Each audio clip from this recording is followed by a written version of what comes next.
Have a good time. Bye-bye.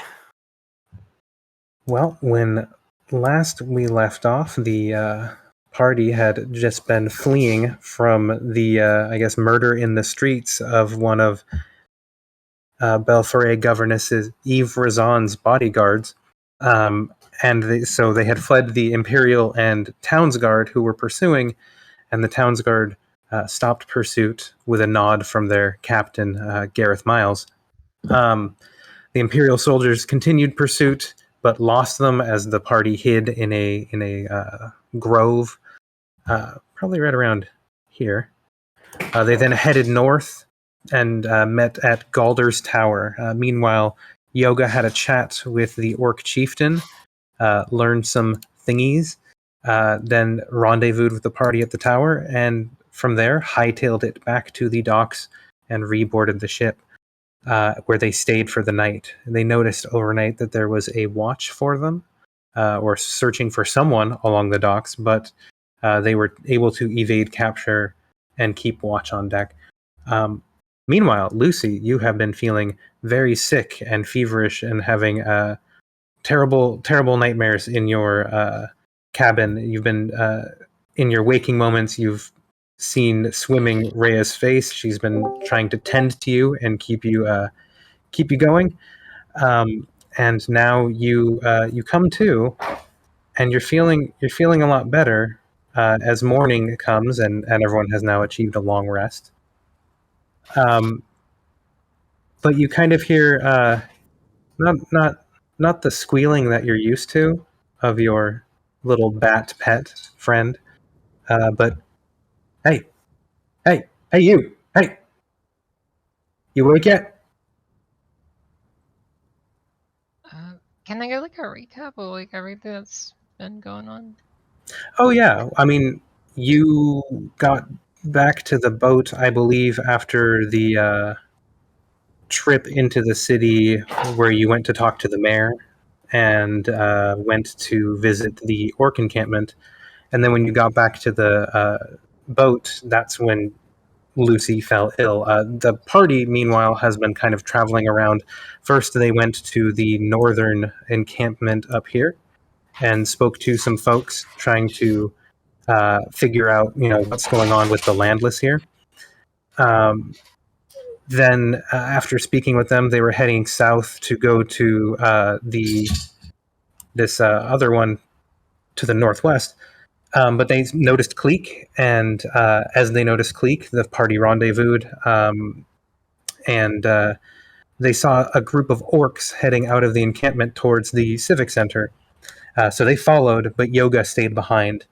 The group followed behind these orcs and were like, what's going to happen? And they watched as the orc chieftain, Ugturk, called out the mayor for an honor duel, which the Leonin captain answered in her stead, and they fought and dueled around the courtyard, and the Leonin ended up winning. And the orcs then, retreated peacefully without causing a scene. And in that moment, as the crowd who had come to watch this duel was starting to disperse, Bron appeared. He had been watching the duel, and as he was there, he had found his former party mates. I think it was Kleeck and Leon and Brightleaf were there watching, and Leon's sister Eve noticed them and sent several of her bodyguards to attack, and escaped while they were fighting. And then after the fight, they retreated northwards. Really, they should be telling you this in character, so I will let you wake up. The room is empty, other than Sir Reginald Coventry Jr. III. I don't even remember talking about him. No, it's your pet bat. Just gonna look around. Hey! Oh, you're awake. All right. You gonna feed me? It's getting bright out. I'll go to sleep. Do we see that it's the bat talking? Oh yeah. You don't remember him talking before. Just gonna look at him questioningly. Yeah, no, come on, over here. Yeah, you know where the food is. We're gonna ever so slowly go get him food. Oh, thank God. I have been waiting so long. That little one, she doesn't know how to feed me. She doesn't do it. She eats so much herself, but So when can he talk? he can talk now. He's always been talking. Now you can understand him.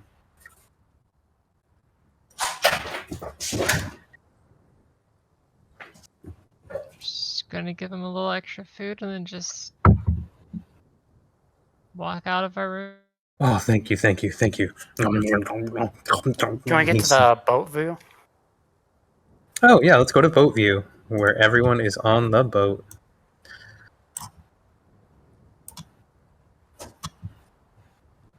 All right.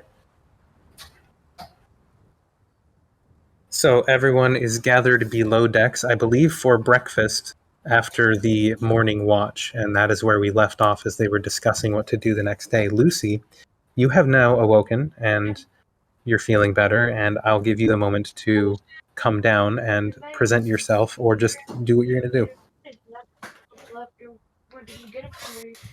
I've probably gone there. And we'll just kind of walk down, just see everybody, then I guess see new person, just kind of stand there, just staring. Oh, hello, Lucy. You're awake. I'll look over at Bron and Lucy. You two haven't met each other before, have you? No, I don't believe we have. Do you have anything to do with my pet talking? No, I don't believe I do. Kind of looks confused, like, what talking pet? Brightleaf actually looks a little interested. You have a pet?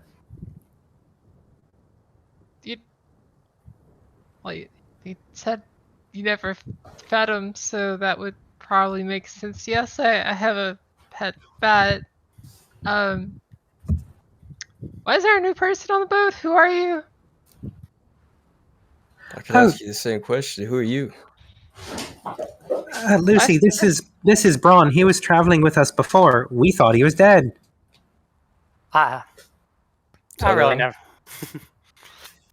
I knew he wasn't dead, but I didn't know what was actually happening.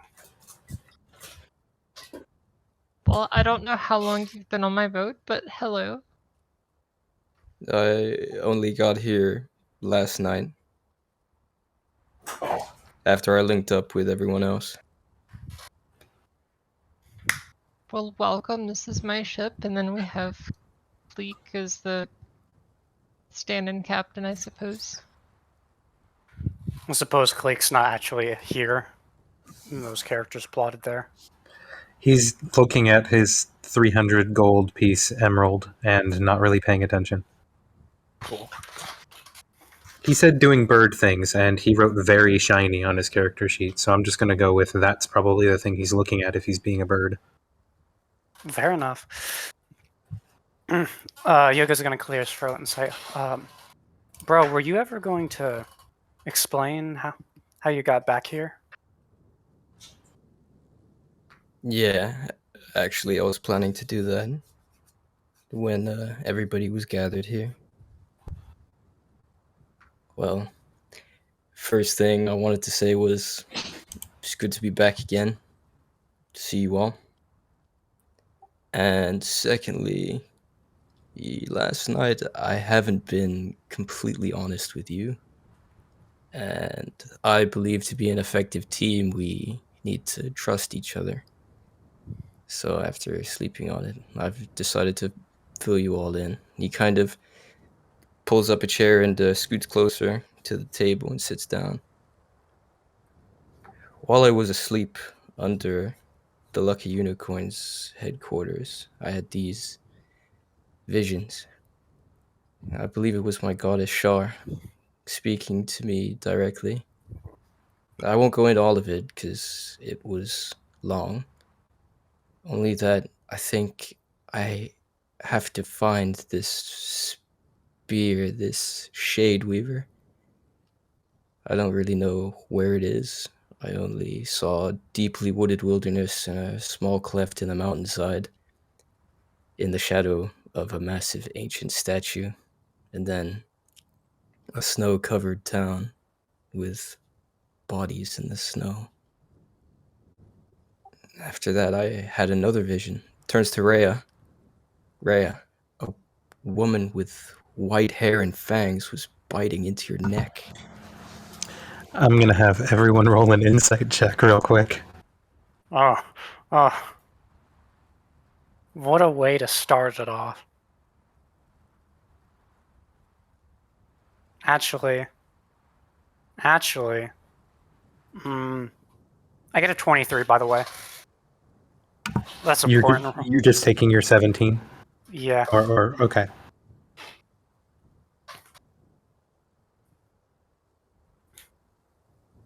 XX. Kleeck isn't paying attention, so he's not going to roll, and I think he might auto fail anyways, as a character choice. I don't know, but he's looking at an emerald, so I guess I have to roll for Brightleaf real quick. What was it? 6. I should memorize that. I think that's probably what the insight is. Oh, I don't know. Yeah. No. Okay, Bron. With that, you see that Lucy and Yoga. You also. Yep.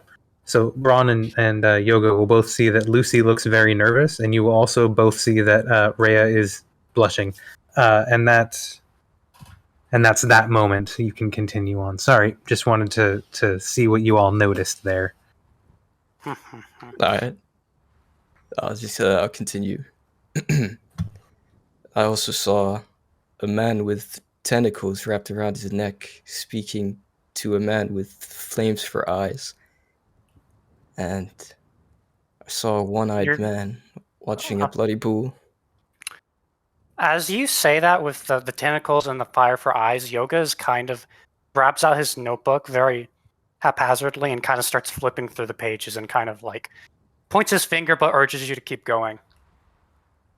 I also saw a massive building in some huge major city lit up with these colored lights.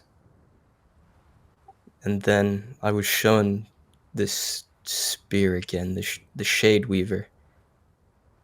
And I was insisted on going to find it.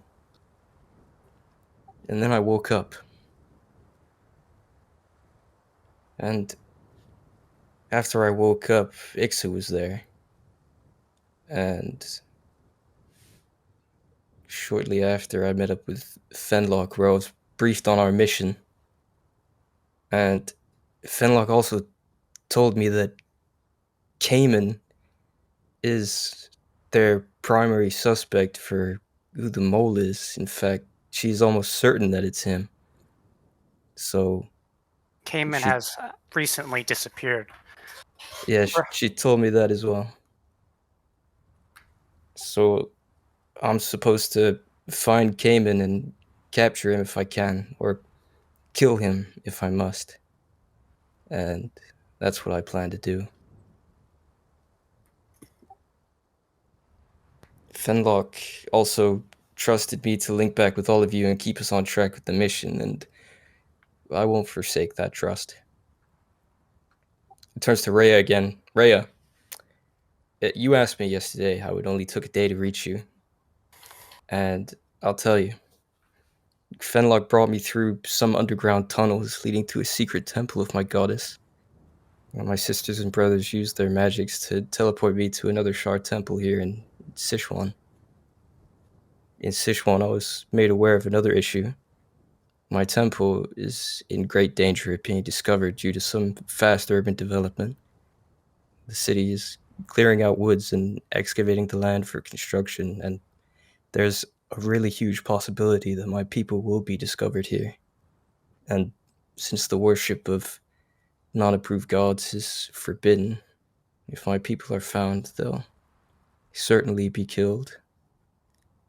This cannot happen. Bron's gonna have a flash of memory of happening. Of what, sorry? You cut out. Oh, I was saying that Bron would have a flash of memory at one point because he's been at a temple that's been found. Oof. I was hoping I could rely on all your help. Yuga's going to be the first to nod and say, actually, since Cayman's left, we've been dealing with a lot more personal issues aside from the whole unicorns thing, though we are still staying on mission. Actually, at the mention of mission, I'm kind of looking at Lucy and kind of seeing what she says to that, if anything. Yeah, Lucy, come on over and come sit down with us. I don't know what Kleeck's doing. She scoots over and makes room.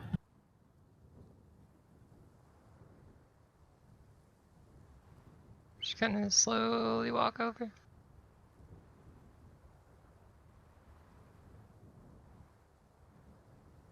I'm sorry, what do you do again? Points to the, I don't know their name, bro. Your character. What do I do?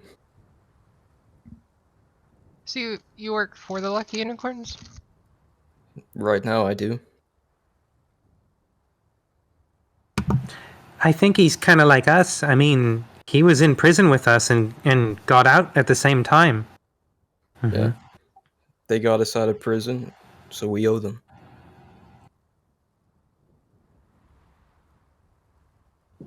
I'm gonna look to Yoga. Oh, okay. I'm looking to Lucy, and I'm saying, best you clear everyone on our prospective plan of action. There still seems to be some confusion since you have been sleeping. Well, I'm in favor of being against the unicorns. We can kind of go along with them a little bit to get inside, or insights, whatever have you. And, yeah, get rid of them.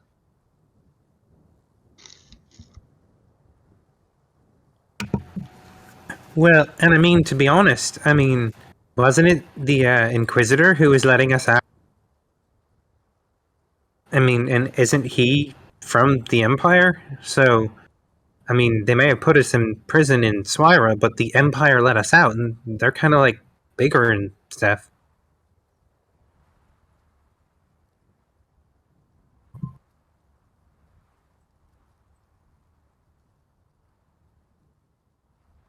What do you guys want to do? I'm looking at Bron, and then I say, is this change of alignment okay with you? Just, if we stray from the path soon, they'll easily suspect us of going rogue. And then we'll just have more problems to deal with. So yeah, at least for now, we stick to the plan. I don't very much care what your personal standings on it are. I have a mission and I'm going to complete it. I think, this is Brightleaf speaking up, that we haven't done anything out of order for either side. The Empire wants us to infiltrate the unicorns, and we have, from their perspective. And for the unicorns, we're going to each city doing as they asked. We haven't upset anyone. We're already continuing to do as they asked. Why not just continue? because the moment doesn't last forever. At one point, we will have to choose a side, and we can stick to neutrality for as long as we wish to, but at some point, we need to choose. I'm gonna kind of look at the table. I vote with Lucy.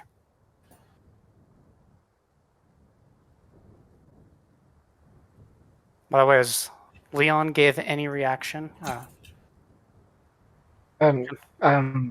Like darting to and from as everybody's talking, if thinking about what to say next. Bron would just, while looking at Lucy, just say, I'll abstain from voting just yet. Yoga's got his notebook out and he's looking at Bron. Question. He's kind of like writing as he's talking. How did Ixa? I thought Ixa was already with Hugo and the others. Why was Ixa there with you when you woke up? That, not... Short answer, if that is something that you had asked Ixa, then she would have said that they just hadn't left yet. There you go.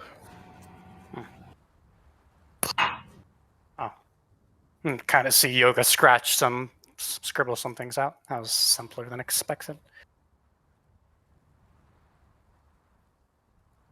Speaking of, Yoga's going to kind of take his notebook and highlight some things and kind of throw it in front of Lucy. And what I posted in chat earlier about I just threw my notes in chat earlier. That's now official knowledge that Lucy can use. Where is it in chat? It's right above Leon's inside chat. Oh, okay. Sorry. Thank you. That's where I was just listing stuff. I was going to Discord chat. That's what I did wrong.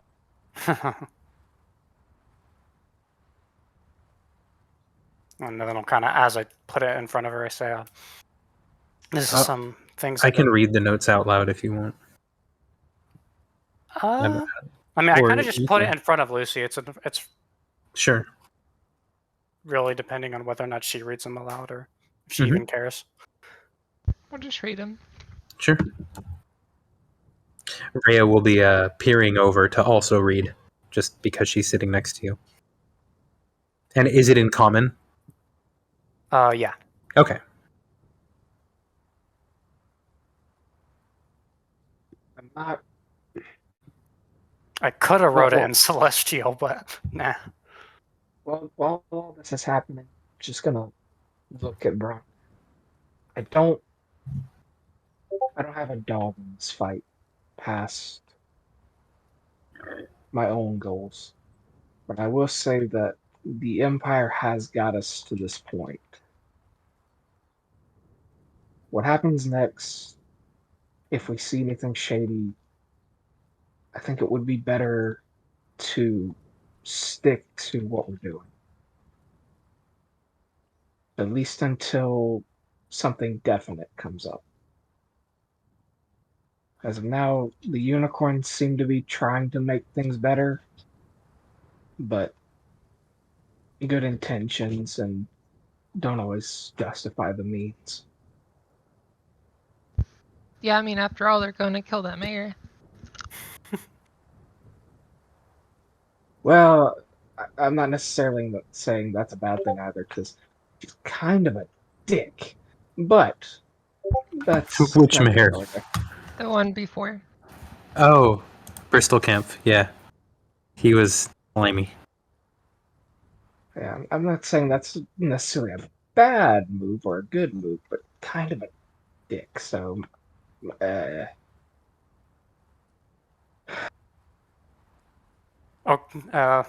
Yo kind of was like, "Oh, by the way, Lucy," and he kind of points to Rhea, Leon, Bron, everyone that isn't us, basically. They're kind of wanted by the guards now. Me and you are about the only ones who aren't being looked for.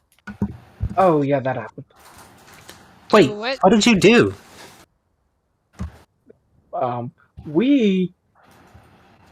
didn't do anything necessarily wrong. We defended ourselves when we were attacked. Brightleaf is nodding sagely. We were the guard captain and the chief Turk. They got into it, and well, my sister came to watch as well. She decided that in broad daylight was a good time to attack us. That's pretty stupid. Yeah, she was well equipped for us, but we got away. We got two. What was it? Two guards, I believe. 2 of those elves. Yeah, One, we kept the other alive. That's Oh yeah, right. that's right. Worthwhile effort didn't pay off. It's okay. Wait, so your sister attacked, but you had to kill guards?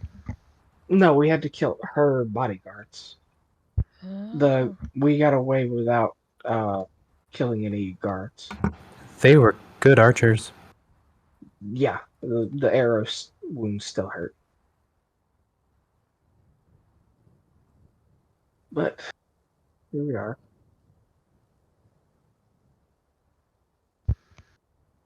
So what's the plan now?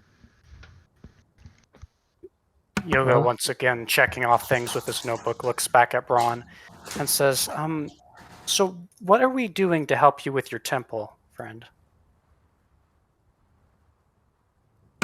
By the I like way, anyone who doesn't just know who Shar is, make a religion check for me to see if you would know who Shar is. Because, I mean, at this point, knowledge of non-approved gods is restricted. I mean, it would be hard to maybe know who Shar is. So, Yoga, off the top of your head, you don't know who that is. Leon, neither do you. Dang, I'm a very religious person. What the frick? Yeah. Lucy, you don't know who Shar is. I will roll for Rhea and Brightleaf.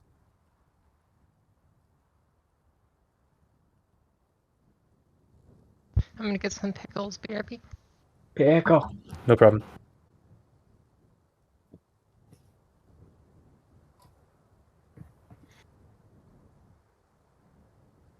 So we said we were looking to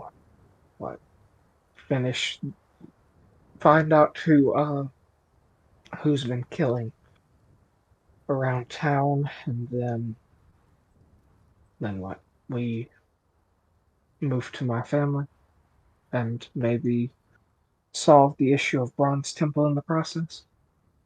I also wanted to talk to Duke Lordner.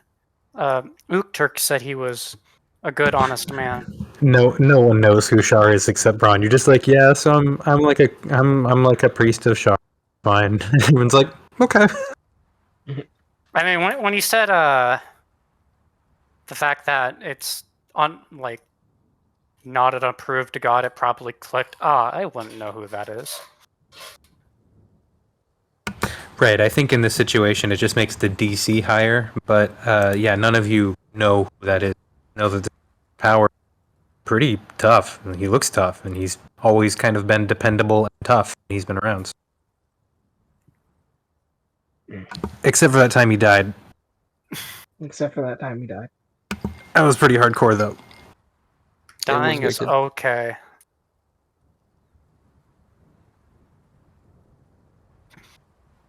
You know, I don't get these.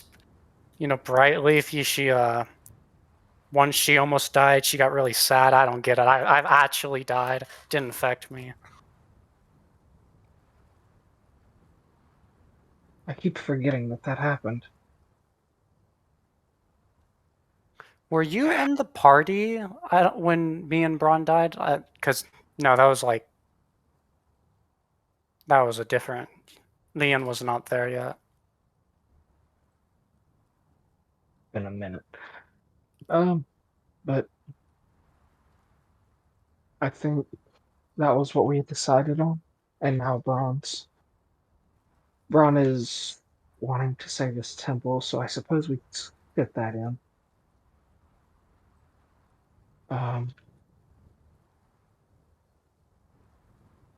what I'm gonna give him kind of cock my head off to the side. Bron, what does your god worship? Or a god of? I don't recognize the name. He did type BRB in chat. Yeah, Really?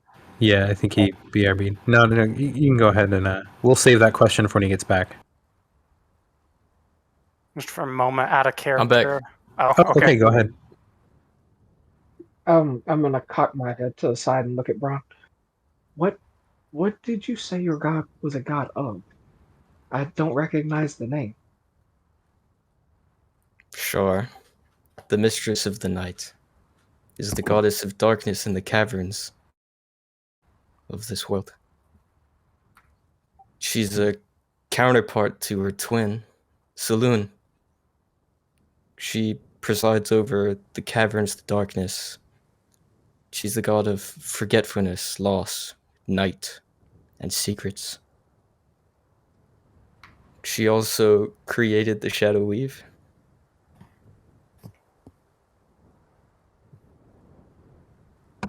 I guess make a religion or arcana check if you think you would know about something very magical, such as the Shadow Weave. I was just about to ask about it, so I will make that Arcana check. I think with a 12, Leon, you probably wouldn't have heard of it, but with an 18, Yoga, you have actually read somewhere in your very interesting journal, spell book. You have actually read something that gave slight details about the Shadow Weave, and that it was sort of an inverted pattern next to the regular spell weave that allows the usage of spells. But other than that, you just know that it's kind of spoken of in whispers in corners of your book, but you can't really, even looking through your notes now, make heads or tails of it.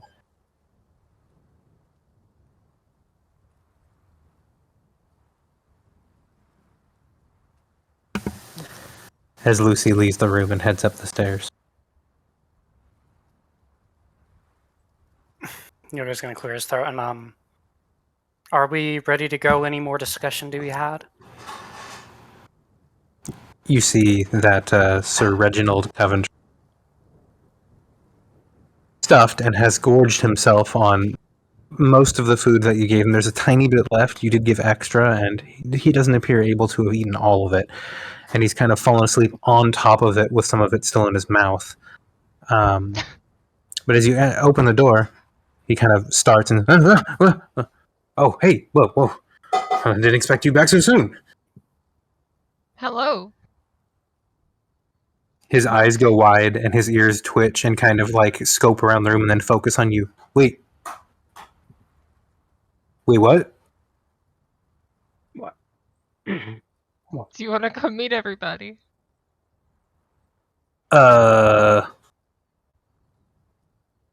Wait, what? You can understand me? What?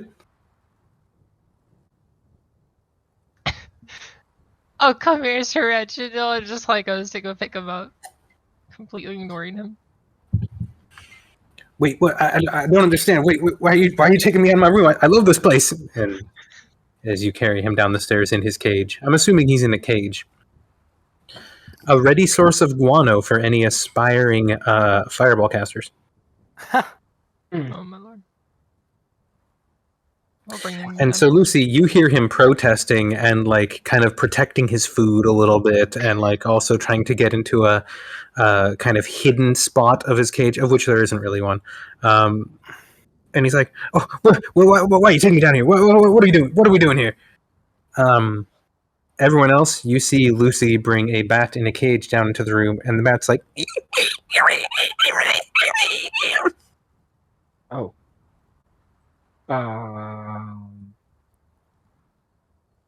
Does Lucy just have it in her hands, or does she put it on the table?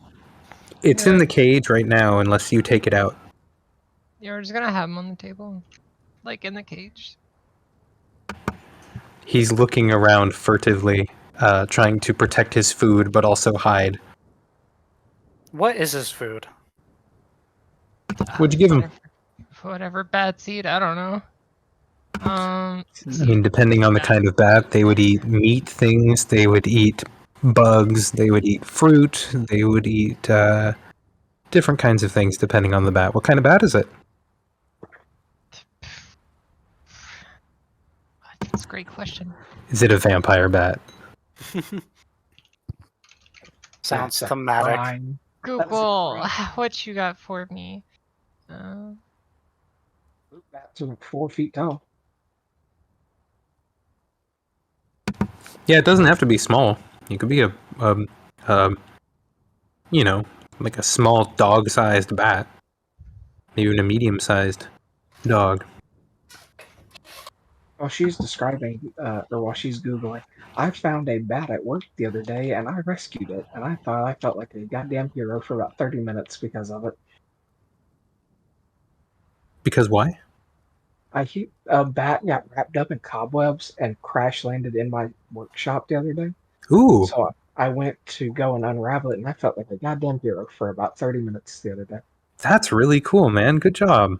It Guardian hit me in- angel. It Yeah. hit me in the it happened to hit me in the face. Otherwise, I would not have noticed it. It hit you in the face. I kid you not, it was flying around at the roof, and it was covered in cobwebs, and that sucker just decided that it had enough, and it hit me in the head. Wow, man. That's That's like, rough. you know when they say, like, life comes up and bites you in the butt and stuff? Like, that's a bat hitting you in the head. Like, you just got hit in the head with a bat and you were fine and you saved the day. It's a very strange morning, but it works. And yes. That's what happens.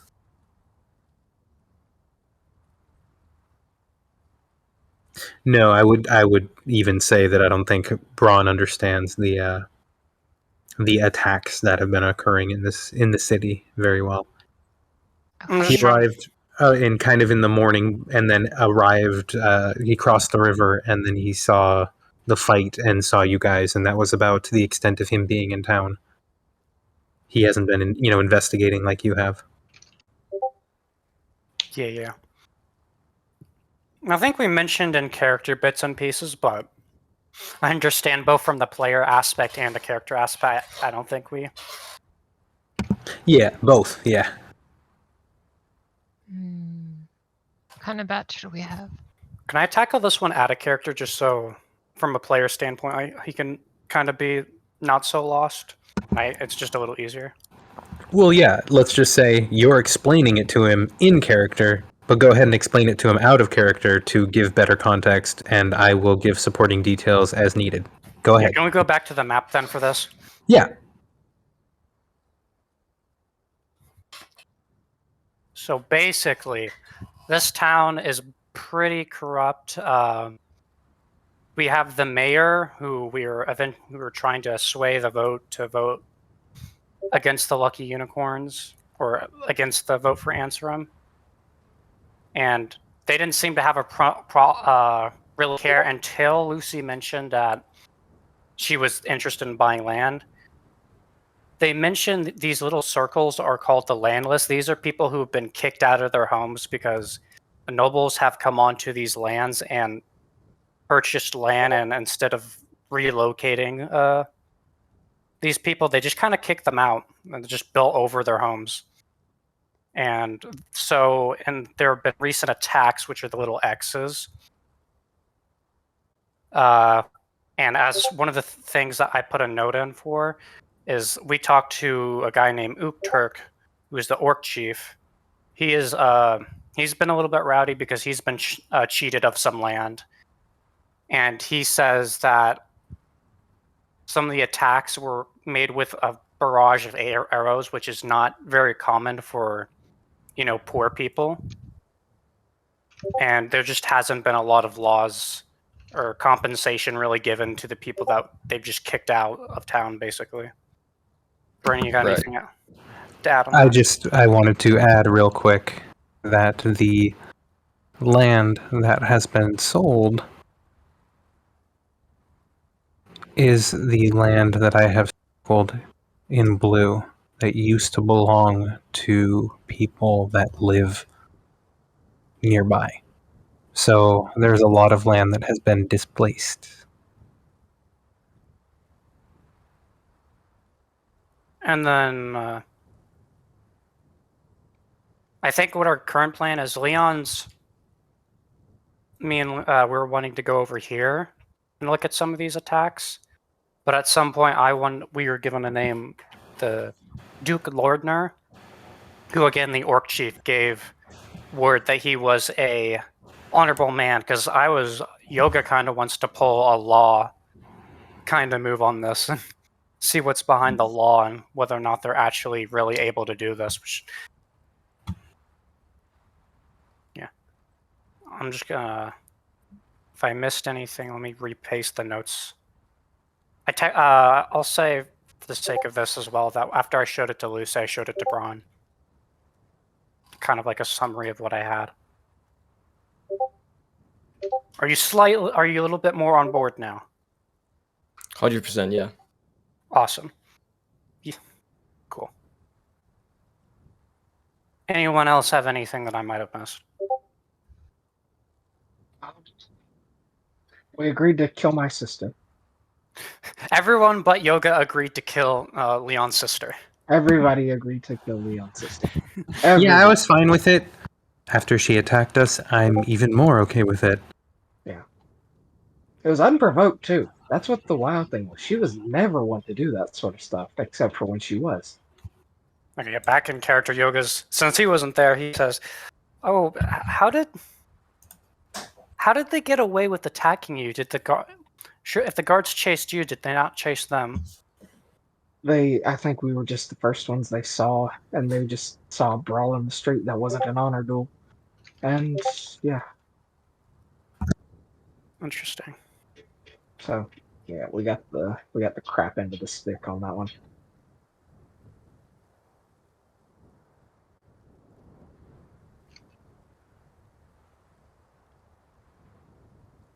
You made poll. Oh, yeah, fruit bat. I have voted. Mine is worth -1. Fruit bat it is. Yes. So Bron sees this squeaking bat was told is supposed to be able to speak. It gorged on a pile of berries. So there's like strawberries and blueberries and grapes, and it's just like there's juices all over it. It's like kind of matted with stickiness. I'm like looking at it with like a raised eyebrow, and then I reach over with like 2 fingers to touch it. So like, so when's it supposed to start talking? It backs away in fear and clutches the few berries that it. Is there any berries that it's Don't, not don't let him clutching touch me! onto? Don't let him touch me! Why is he trying to touch me? Lucy, you're the only one who hears this animal. I don't think he wants you to touch him. Did the That bat really say didn't that? seem As like I'm like that. reaching further? Oh! Don't let him touch me! Why is he trying to touch me? Get away from me! Get! He like starts kind of like batting at you with one of his claws ineffectually. Okay. I think I found a picture. It's good enough Feisty to little represent creature. him. That's what it'll look like. Bryn, do you think there's a bit of fruit that's he doesn't have a clutch over?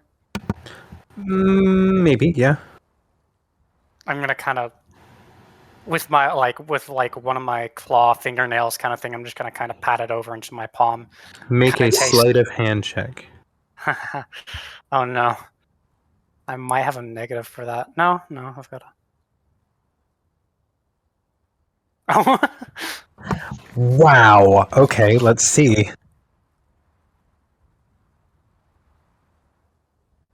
The fastest finger in the. So you reach for it, and your little yoga finger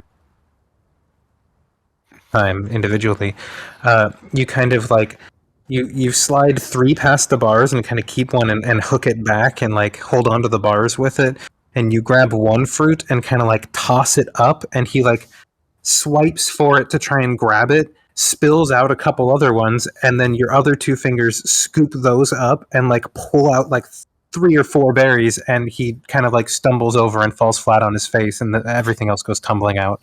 Pause. That's what happens when you get a 19 and a 1. I feel so. Anyway, at Barry. So I'm gonna taste test one, and I'm gonna put the other 3 berries back, kind of like, here you go, little guy. I just wanted one. I was just messing with you.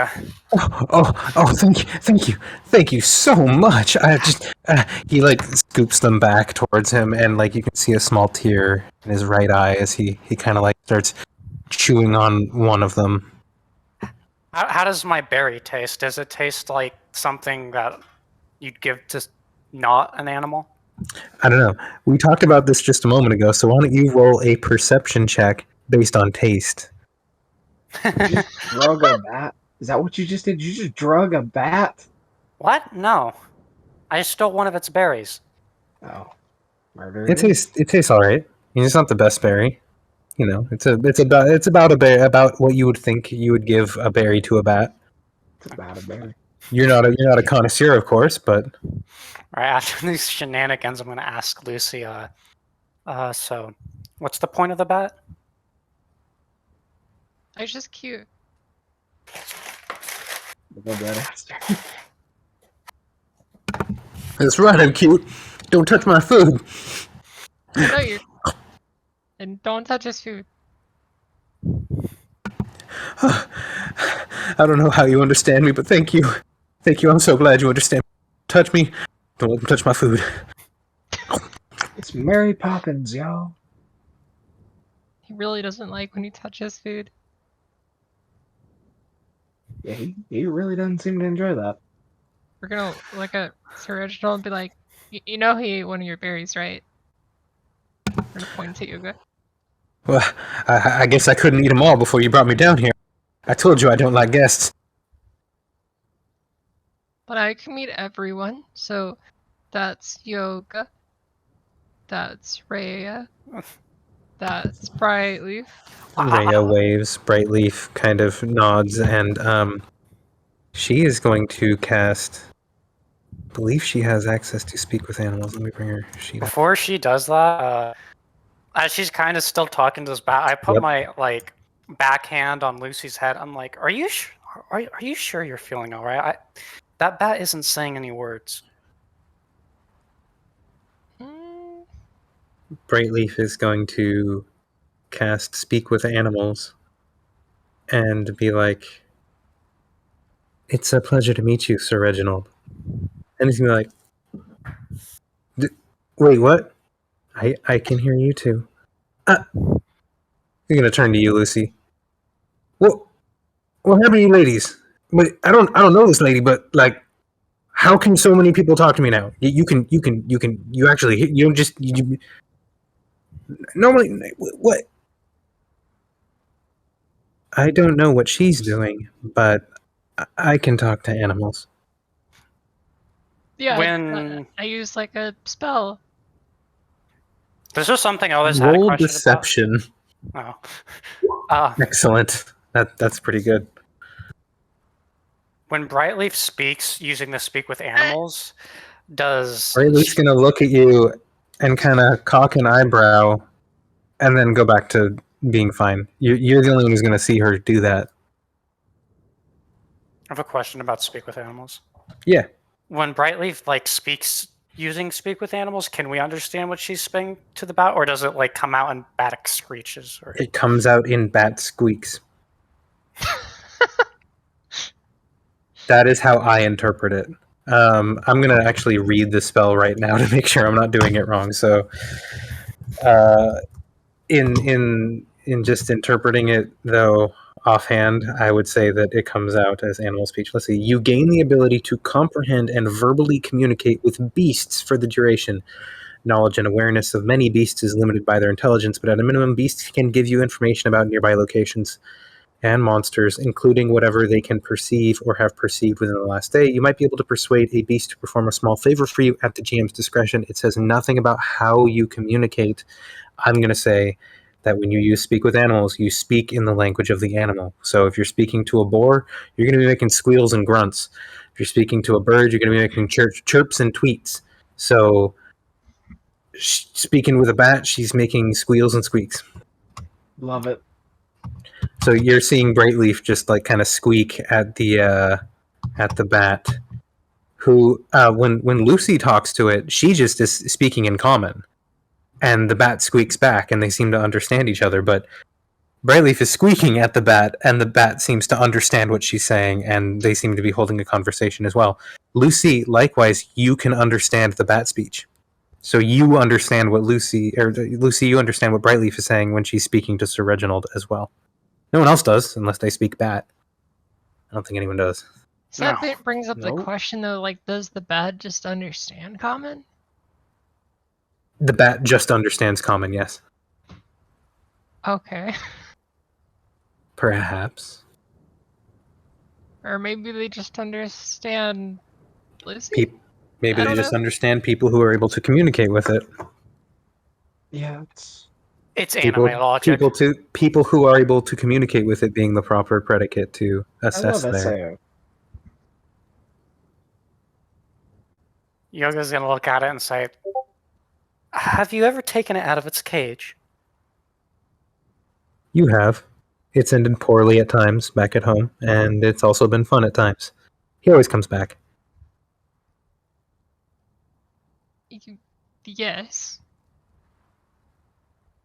Well, if you can actually speak to it, do you think it could serve as someone who could be on watch? Would it enjoy that? Hey, Sir Reg. What did I name? Oh, What? I gotta name. It's Sir Reginald Coventry Jr. the Third. Would you like to be on watch? Wait. Well, what am I watching for? What do I do? I mean, normally every day I just sit in this cage. I watch the sun come out. I watch the sun go down. Yeah, that's all you do. Except you'd make sure no one would go and steal the ship. Steal the. What does that even mean? The thing that you're on, all the wood. He like looks around at the cage, which is made of metal. This thing? Yeah, the thing on the outside of that thing. He looks at the table, which is underneath the cage. This thing? A little bit more than that thing. He kind of looks up and around. Sees like the door frame to the kitchen. That thing smells good in there. Yeah, you're not going in there. I don't know what you want me to do. Brightleaf kind of speaks up. I can help you figure out how to do and she kind of says watch, like, as a special word. If you don't mind. Do you know how to train bats how to keep watch or animals? I don't know this lady. My name is Brightleaf. Okay, my name is Reginald. How are you able to speak with me? Again, magic. I can talk to animals. It's fine. Don't worry about it. Okay. Which, again, everyone else other than Lucy just hears is. Yep.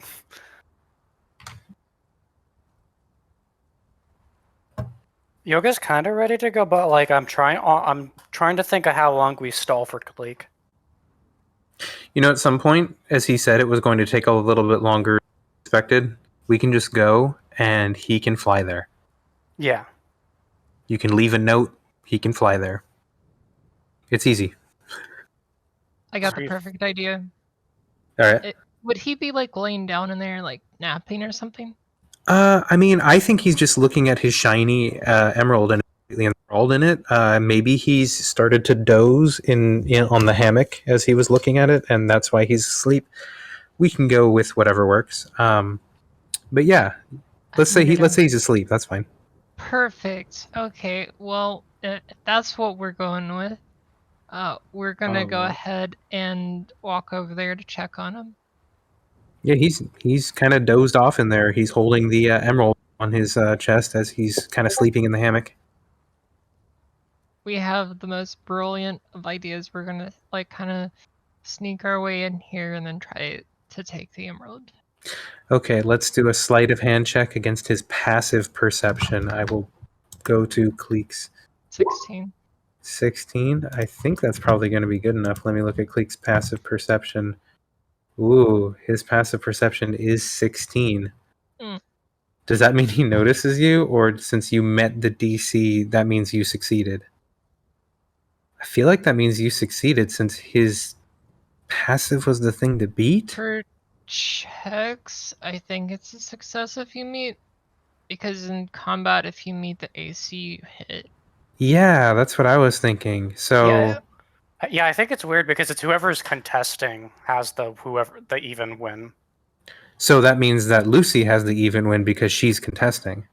Because I the DC believe- then would be the passive of 16. I So believe yes, you are just so this is going to be the moment. You're going to kind of sneak into the room. You're going to kind of reach over, and like as you reach over, your hand is maybe like like 3 inches from it, and you know both of his hands are holding it, and he's just kind of it's on his chest as he's laying in his back, kind of tucked in the hammock. His bird wings kind of like tucked underneath him as a further kind of pillow there, and as you reach there, he's going to kind of like turn over, away from you with it and kind of like brush against your arm and be like, which is going to spook you for a second because it's maybe he's going to wake up. And you reach over and you kind of like wiggle it out of his arms, and he's still kind of like cradling it, and you hear him shiny, shiny, shiny, and you kind of pull it out of his hands, and he kind of like squeezes forward again, and then just kind of further kind of tucks into the fetal position in the hammock there, as you have won the emerald prize. So you now have a 300 gold piece emerald in your inventory, and Kleeck has lost one. Cool. Well, all we're gonna do with those, we're just gonna walk back over Later. here and then put it in the No. cage with Sir Reginald Coventry Jr. the Third. Oh, what's this? Whoa, that's pretty. What is it? You gotta protect this. Guard this. From what? Anyone. Okay. Give you extra food. Roll a persuasion check with advantage. Yeah, 20's gonna do it. He you see like how like the slot machine dollar signs over the thing. You see that, but with like strawberries, and he's already salivating, and he just kind of nods and is like, more food? Yeah. I could always go for more food. Whew. You make me work, girl, but I want to eat. And then we're just gonna leave him on the table to guard the emerald. So Do now you probably leave the cage door open, or do you close it? No, we're closing it. We're gonna like open it, put it in, close it. Okay. It's now the richest bet. So, what are we going to do next? Whatever y'all had planned, we'll just have Sir Reginald Coventry Jr. the Third guard the emerald from Kleeck when Kleeck wakes up. Then I think Bron already like in character mentioned he had the ring. Right? Of water walking? Yeah. Yeah, I got it. Yeah, he mentioned it too. Okay. So Lucy, since me, you, and Rhea aren't currently being looked for, we can take the ferry across the river.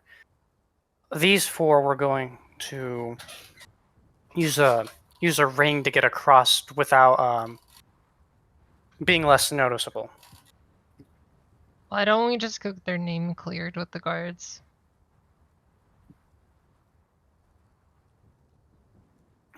Wouldn't they just arrest us on the spot? The town's guard weren't pursuing us. Well, and I'm not wanted here yet, so I'm fine.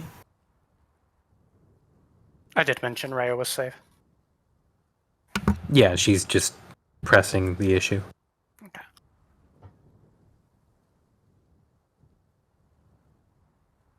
Well, if we can get our names cleared, then I'm definitely for that. Yoga's looking at Lucy. Were you just going to do a noble thing, or what's your plan there? Figure out what they want.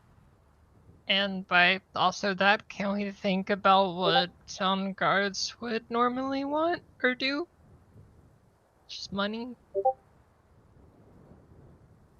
And past political experience, maybe we would know that? I've found that most people want money, and if you have it, it's easy to get past stupid people. So, it's easy.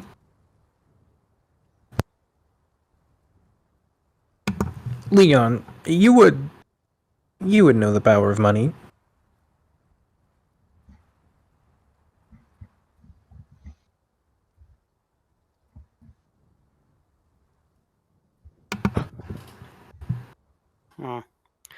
So, Yoga's gonna say, okay, where should we meet then? If we're taking the ferry and the rest of you are walking across the river. Can we get the map view now? Yes. To the map view. Ah, thank you. Mm-hmm. This is the ferry. Yes. It's at, I'll mark the ferry in yellow real quick. The ferry is right here, actually. And the other end of the ferry is right here.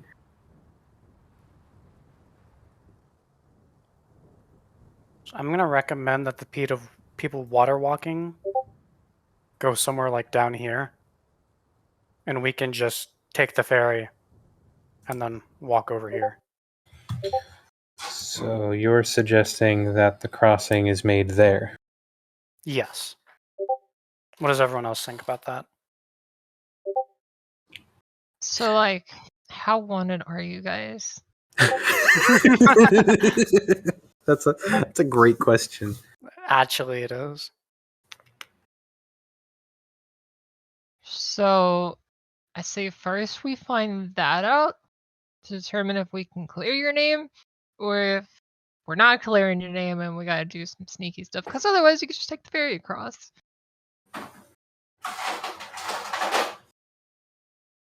But of You're course, just- that means sitting here for a little bit. Yeah, he was gonna ask, how do you check on a criminal's wanability? Go to guards, describe you, and/or name whatever they have, and then ask them, I guess. Rhea's nodding and says, "That's usually where I see wanted signs. Sometimes they put my face up." Just gonna point at Rhea. See?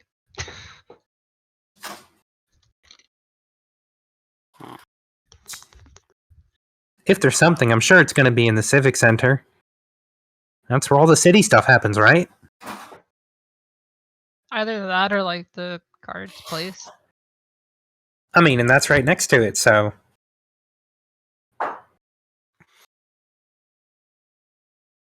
Well, I mean, I guess she hadn't been there, so she wouldn't have said that. Perfect. It's right next to it. Kleeck, he's here. I imagine the guard captain would probably. Oh my Kleeck, god. Kleeck, we've done a I've lot of been- talking. You have not missed too much. Okay. so I've been Kleeck- mass producing thin French pancakes for over an hour.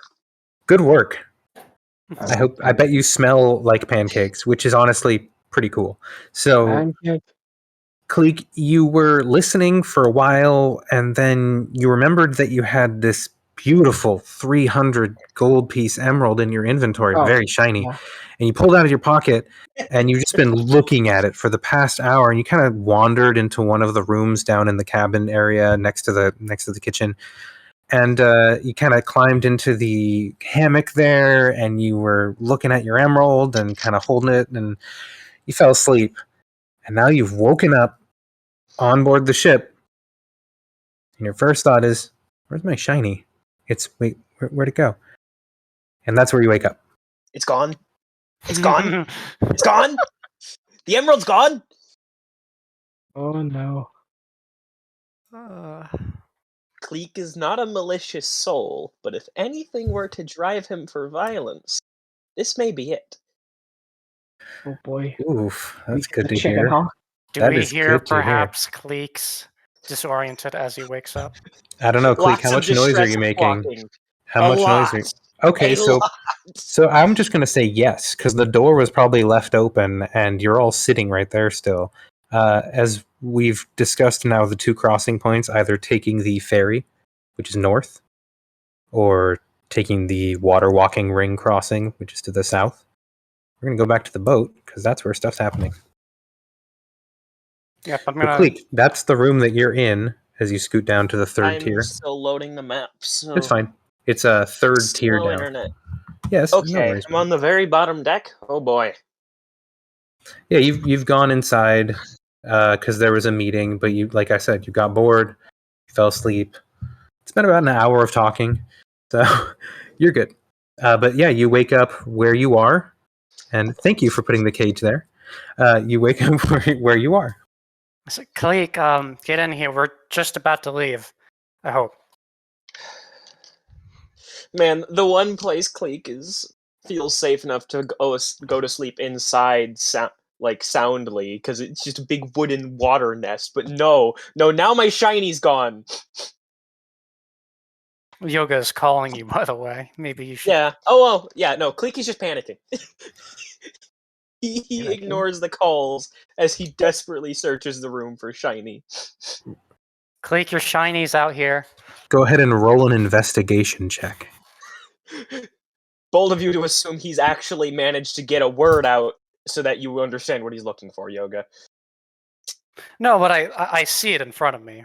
It's pretty obvious what you're looking for. Yeah, everyone saw Oh. Lucy walk in, Oh! grab it, and then walk out with it. Oh! I You was didn't, making though, threats of because you were violence. asleep. So you're looking for it, and no matter what you roll, you're not going to find it in there. So All right. eventually, however long it takes for you to figure out that it's not in there, when you come out, you will see something. How long does it take for Kleeck to figure it out? I'm trying to roll, but my page is still loading, so I'm just going to my character on my phone real That's quick. fine. Are you rolling a 1d20 plus something? Yeah, that's my plan. Boom, 6 plus what? For investigation, my you have a 15, so it plus would be 2. 2, so an 8. So yeah, you're not going to find it in there because it's not in there. And I'm probably going to be there searching for a good few minutes. Oh no! God. Kleeck, I am going what are to you burst out doing? the door. Where is it? Where is it? It's right there, Kleeck. What, you turkey vulture? That's crow to you! Yeah, bird. So Kleeck, you are going to see as you step out, you're going to see everyone seated around the table, minus the bard who has since vamoosed. But you're going to see everyone sitting at the table, and there's going to be a cage on the center of the table with a bat inside of it, who is munching on a small berry and sitting next to your large emerald. The emerald's in the cage. It's in the cage.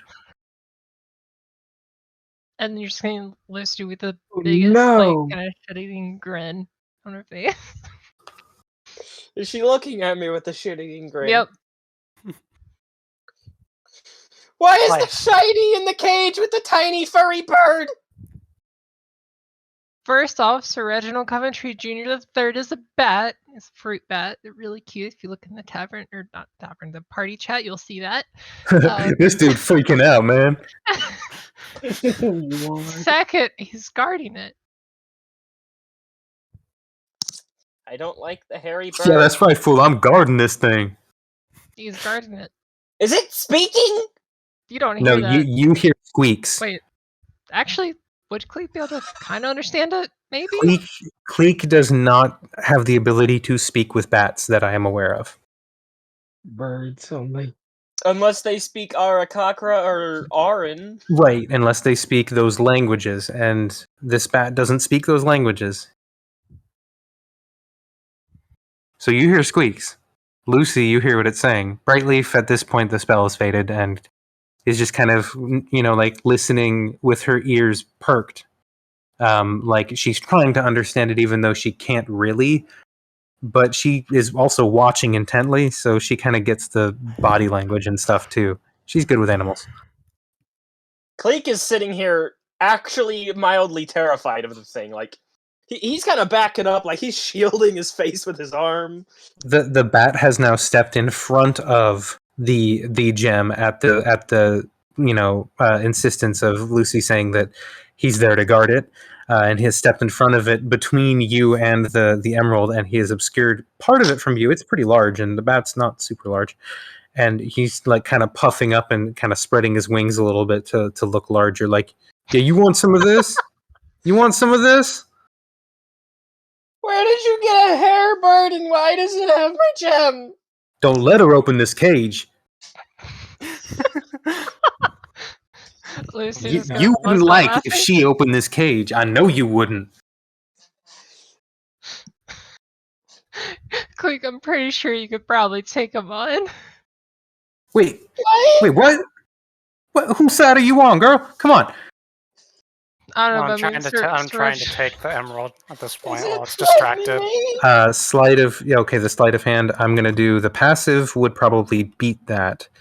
So You'll have to open the I'm gonna cage soon. say that they weren't paying attention, but the passive of probably 11 with a 12 or 13 perception, not trained. So yeah, they would notice that and they would be able to stop you. I was about to say at that point, like if it started attacking me, He would turn and notice you and like react and kind of try and guard it as he just is aware of you reaching for it. Are you going to press the issue and then it would be like a contested something or other? yeah, I just Strength against the tiny fruit bat. Sure. Yoga, I guess roll either, I don't know, athletics, sleight of hand, or acrobatics, your choice. And I'm going to do an athletic. I'm going to do some sort of something to block. okay. Okay, your 19 is going to beat the 15. Okay, yeah, so you're able to pull the emerald back out of the cage, which is odd how you even got it through the bars. It doesn't fit. So it clatters back down into the cage. But you were able to get it away from him, but he leaps on top of the emerald, which is still in the cage, because you can't just magic it through the bars. It's too big. I kind of forgot about that. I'm not gonna lie. Hey, it happens. But you did get it away from him. Does it have the emerald? And Lucy, you're like, hey, why is he trying to? He already stole my fruit. I'm not gonna let him. This is mine now. And he like is pulling it, like scraping it across the bottom of his cage through the bat guano away from the This Yoga point back is towards the center of the looking cage. Pretty bored. And he's like, "Kleeck, if I got you a Kleeck different is shiny." mortified as his shiny, which he has Kleeck, polished for days, gets dragged through bat guano. Kleeck, would you prefer a different shiny? No! Yoga's like kind of not slamming, but he's kind of doing that head thing where he's putting his head against the wall repeatedly. Good job, Sir Reginald.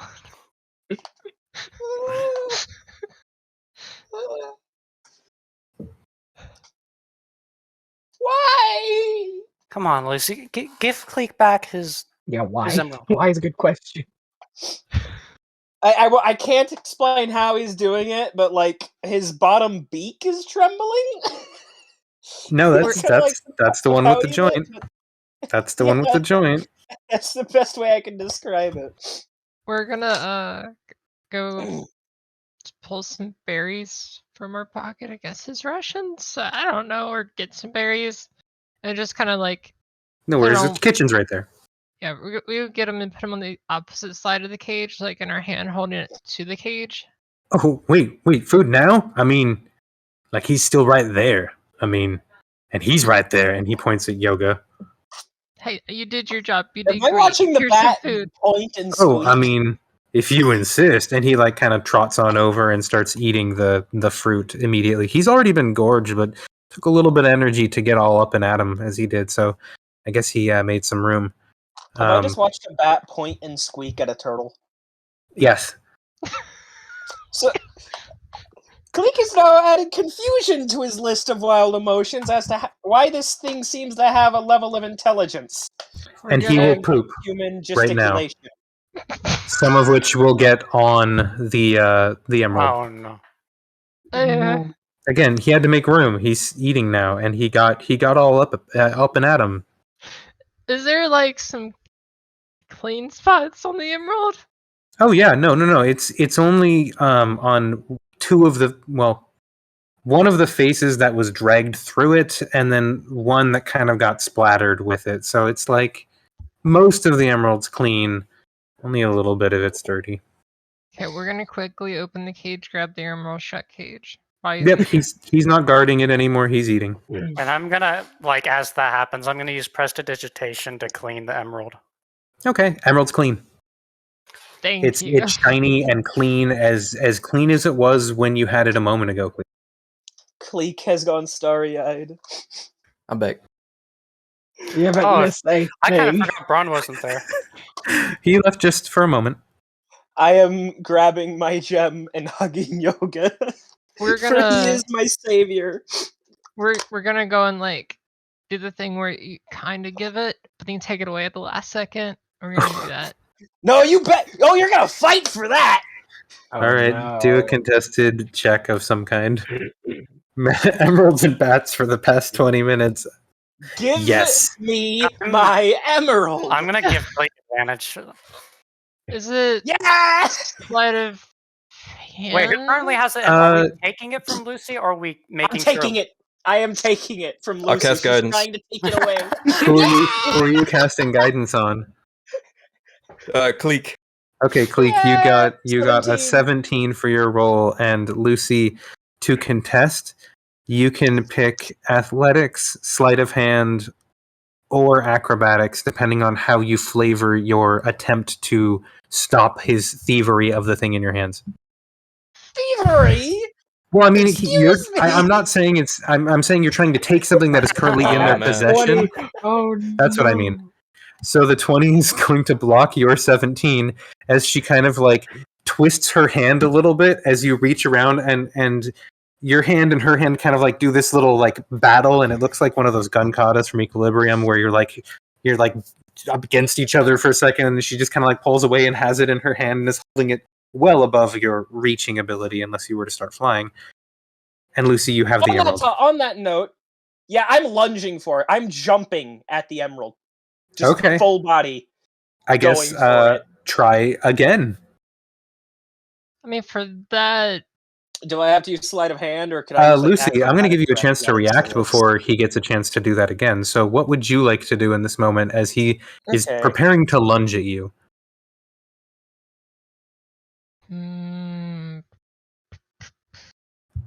get ready to sidestep. Okay, so like take the dodge action. Yeah. All right, so you'll have disadvantage on your attempt. Kleeck, go ahead and lunge. It's going to be the same thing. It's a sleight of hand, I guess, contested against a sleight of hand. Anyone who wants to help or guidance or what have you, go ahead and do it now as you see them start to go at it again. I was We're almost moving- wondering if I could acrobatics this one, but all right. Yeah.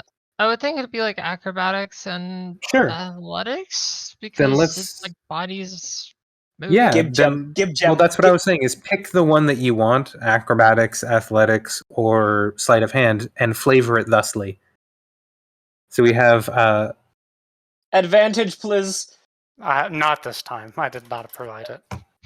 I mean, you still have guidance, don't Because you? Yoga at this point has just been. Guidance. D4. so Rhea was actually going to help Lucy with this just because. So that would have given the advantage that you see there, which ended up being a 20 anyways. And Lucy will be able to escape you as you lunge for her, and she kind of like hops over you and like then away from you as you clatter into the two chairs that Rhea and Lucy have left behind. So, is that an opening or is that floor? I'm saying that it's an open. It can be an opening, but I'm saying it's closed right now. It does lead to the decks. Okay. Cool. Kleeck is just face beak planted into the wood of the floor. A little bit. Of course. We're gonna immediately start going to give it and do the same thing again. Oh no! He's not even reaching out. You we're broke gonna- that poor bird's spirit. How We're could gonna you, put it like Lucy? right. So like you're laying down at this point, right? kinda, in a way. I am face down on the floor. Yeah, we're gonna put it like So right in careful. the middle of your back. Are you taking your hand off of it? Yep. You are stepping away. Yep, we're just gonna put it right in the middle of your back and step away. I am going to slowly reach for the gem. It's yours. Once it is in my hand, it is in my backpack, and I'm gone. Man, just Looney Tuned the fuck out. I'm just gonna look at God. everyone as like, well, he'll figure it out. I guess we're going now, and Yoga's kind of huffing out, like not really mad, but he's just been kind of impatient. He's like, That let's was go. maybe a bit much. I'll be coming with as well. Kleeck's gone. He's flying off. I'd say it was rude, but it was pretty funny, so I don't know. Yeah, I mean, like, he does really love that thing. So, I mean, of course we were going to give it back to him, but, yeah. Come on, let's go. Yeah. We would have Alright. put Sir Reginald Coventry Jr. III back in the room. So, Kleeck, did you fly off before I have anyone else could Blown off come? the ship. Okay, I Brightleaf was is off gonna the deck before they hit the upper.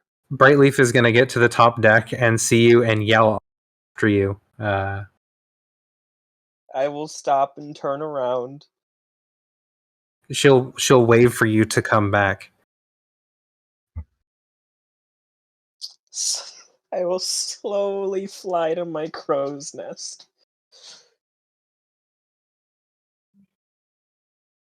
I am now glaring. I will glare down at Lucy from my crow's nest. Hamlet is in the crow's nest, and as you flutter down, he seems pleased that you are there. I'll like Yoga probably would at this point would have forgot, but do I see the? Because you forgot, he has reverted to a normal pig-like state. Yeah, but can I see my pig from the vantage? You can hear him. He's up in the crow's nest, so from where you are underneath the crow's nest, unless he's peeking over the rim or peeking down, like, you know, the hole that's used for the ladder part, because there is a ladder up to there. No, you wouldn't see him, but he would probably peek down, and you'd probably see him up in the crow's nest. I would actually like to grab him like under his front legs and pick him up, hold him over the edge so he can see over. So I have someone else to glare at Lucy too. You know how a bird and a pig just staring at you angrily? Well, I don't know about the pig. Smiles. The pig looks pretty chill. Is Lucy drooling looking at the pig? You're getting an I'm No. watching you from Kleeck. And maybe a berry thrown at your head later. I hope it's a berry. So I need to run to the restroom and refill my drink, and it is also halfway through the session, so I'm going to take a 2 to 5 minute break. I will be back very quickly, though. So Same here. let us all depart and return with speed and grace. Be right Let back. me take a little bit, because let me get some cucumbers. Completely fair. We have Be right back, had though. we're 2 hours in or something of that sort, and we have done nothing but mess with a bird and talk. That's And a bat. amazing. Hey, it And has a been bat. A shit talking bat. Oh my god. Sir Reginald I feel Coventry like the bat Jr. is the third, the sassy bat. great. Yo, the reincarnation of Bubsy, the bat. Bubsy? Oh, this you the weren't one- there for that. Oh, you We're didn't back, get sorry. to meet Bubsy. Oh, you lucky fuck. I want to meet Bubsy now. I feel like it's if Kaiman had attitude. It's like if Kaiman had attitude. I'll be back. No. Imagine Kaiman was a gym bro. Hey bro, wanna go for it? Let's go. Come on, bro. Oh crap. So what did we say? We're gonna go. Are we gonna try and clear the names? I'm not terribly sure yet. I think we were gonna try clear our names before we go hunting for this serial killer. Okay. I guess we should probably send. I'm trying to figure out if using my pig item, if I can just make the pig vanish from Kleeck's sight. Is it an item? I thought you used something to summon it. Yeah, I have the Stone of Hamlet. It should have a. It usually has a duration on it. I think this was... Doesn't it just summon a familiar? That you, Okay, so I as mean, an action on your turn, you can speak the command word and summon a pig to unoccupied space within 5 feet. It takes your turn immediately after yours. You can use a bonus action to verbally command it, or mentally command it, or a talking action to... I got the stats, and then as the action, I have the Bacon Burst ability. Mm-hmm. It doesn't have a duration. it's Oh, just so pig. Yeah, it's just It's eternal pig. pig. But what it probably is, you can only have one at a time. That's probably the caveat. Well, I'll double check, because here's the this is like, I think this is a custom made item, so those...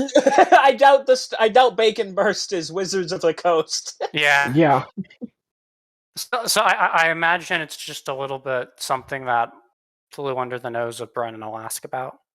Yeah, just give him a minute. And you can I feel like it's intended to be one pig, and he's running it as an infinite duration. Why was I So- sent this, Astron? Just so you know, Okay. this is going to start a long battle. Oh dear God, are you gonna start If stealing? if it wasn't in Yoga's, I would think about using the Bacon Burst ability, but it's That'd be so good. it doesn't fit with Yoga's character, and I'm... To be But fair, while it might hurt a little bit, that means Kleeck's comfy nest is just getting drenched in food. Blood and bacon. You know what? That could That's- totally be a video game, just saying. It is. This morning it's a little cloudy. Kind of cloudy. It's Can't see the Bren. sun. Yeah. I don't have... Nothing is technically said in the item description of the Stone Amulet. Can I use the command word to resummon the pig, like, back down to me? Yeah. Poof. Poof. No! And actually, I'll just make it poof for now. I don't need a pig. Kleeck was sitting there petting it, like, she's gone. Should have made it explode. That'd be really funny. What the heck? I'm gonna start. Leon, are you above decks? Yes. Okay. Yeah. I I'm drag looking you down out. from the crow's Okay, nest. thank you. Did you No take the pig too? I'm looking at Lucy.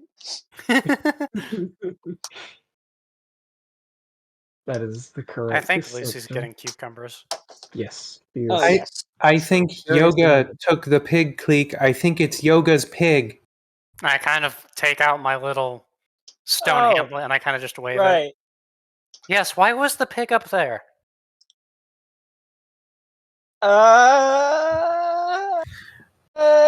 Cause I'm gonna- you look lonely. I'm gonna. Do you want to roll insight against deception, Yoga? Nah, I'm good. Okay, but Rhea will. You were gonna eat it, weren't you? I was considering it. I didn't do it. Yep.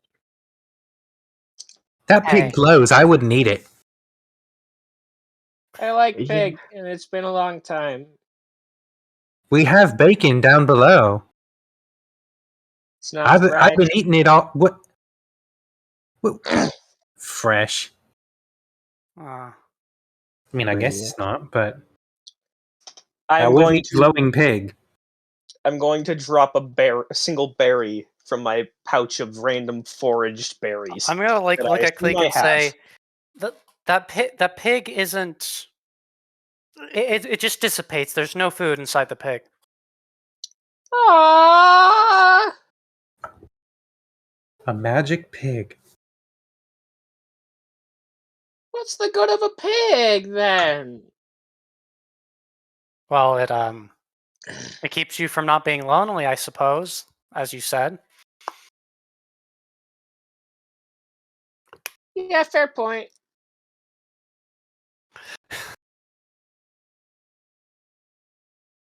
Shall we get going? Out of character, I'm waiting for Riley. No, of course. Yeah. All right. When we start again, the disposition of the group is going to be such that Yoga, Rhea, and Lucy are going to take the ferry, and Kleeck, Bron, Brightleaf, and Leon are going to take turns exchanging the water walking ring and flying it across the river. Is that my understanding of the situation? I think Riley was trying to say that we should go ask the guards if our wanted friends are how wanted they are. Yeah, I'm kind of up for that, just to see, because it'll make things easier as far as getting around. I was also going to suggest that we could, just still send them across the river, and we could report back to them once they get across. Anyhow, on whether or not. You definitely have the ability to send messages a long distance. And let's see, how far does message send? Is it 100 feet? I think it might just be. It's 120. I think. Okay, It's always in intervals of 30. That's less than the width of the river, so it's going to be you're going to be unable to cast it across the river.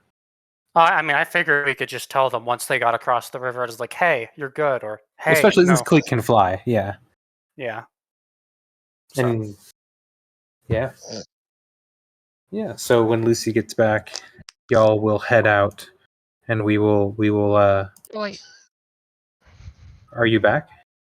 Yeah, I'm slowly walking. to my Welcome room. back. No worries. Actually, the range of the sending spell is unlimited. We're talking about message. Ah. Yeah. Sorry, sending spell is unlimited anywhere on the plane, and even beyond. Or Yeah, is it but just I on think the it's plane? a 5% chance it doesn't work if you send it to another plane. Okay. Crit fail interference. Yep. Okay, so the party heads from the docks. I'm gonna use Should orange. the not criminal group go first and checking out the civic center and asking around? If you want to split up, or if you want to all head in together, to you. What would you like to I don't think the criminals should be there to ask if they're wanted. That is a good observation. do? Okay, so where are the criminals going to stay in the meantime? Are they just going to kind of lay nearby in the civic center? And Kleeck is being told he has a moment to go do something. He is going to go do something. well, I mean, he has a moment, but like, how is he going to know to get back, and where's he going, and how long is he going to be gone? Is really the question. I'll DM you. No He's worries. only going for a moment to find one thing. Oh, so I was, Very good. So then you can just fly off if you're just going to do that, or if you're going to tell anyone or Oh, ask what is anyone, or this? He's flying. He's just okay. flying. So Kleeck just flies off, and Brightleaf looks up and goes, Let him be. He'll come back. He always does. I tried to change the color and I added this weird green thing, but that He weird nods. line connecting to the I figured the criminals would just go this way, and then like we'll meet back up with them. Is what my So plan. go to the point of the river crossing to the south. Mm. Okay. So you want to send Brightleaf, Leon, Bron, and Kleeck. Kleeck just flew off, but Brightleaf, Bron, and Leon, you want to send them south to the river crossing point. Yes. Does Kleeck anyone will be interject to back that? very shortly. Are we talking about I after? All right. So my understanding is we were sending them. We were sending them to go see the mayor first. Is that right? Or the civic place? I figured we'd just meet you on the other side. Like we're gonna go to the mayor, then we're gonna take the ferry. Regardless of whether they say you're wanted or not, we're going to meet at this point, and when we meet at this point, we'll tell you whether you guys have to continue hiding or. Yeah. So you That guys sounds still good. travel the same way regardless was my idea. Yeah. I mean, that works. Just don't get caught on the way there, basically.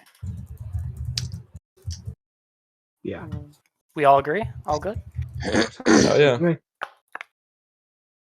Then yes, Yoga, Rhea, and Lucy, and presumably Lucy would like to head to the Civic Center.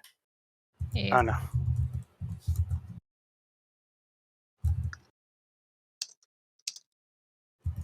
The DM is rolling dice. Everybody panic.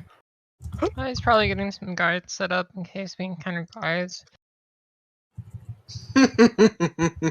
Panic.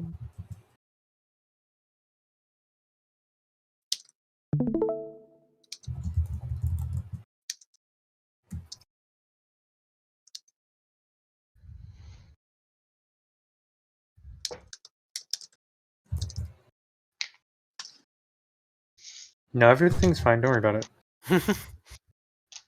Okay. Okay. Or else So the demon Kleeck. Kleeck flies around. Kleeck eventually comes back and he sees the group. And if the group is now heading south and the other group is heading to the Civic Center. Yes. Okay. Yes. All right. So Lucy, you and Rhea and Yoga all approach the sort of barracks, the town guard barracks, where you had met with the guard captain, the Leon and Gareth Miles before. And as you entered again, you see him standing there, bandaged a little bit, but also looking pretty good. And he kind of, he doesn't notice you from the people but he kind of like waves over to having visited him before to ask questions about the landless. And Lady Coventry, I see you've rejoined us. Did you come to inquire about the landless again? Hello. I actually came in to ask some questions again. Not related to them. All right, very well.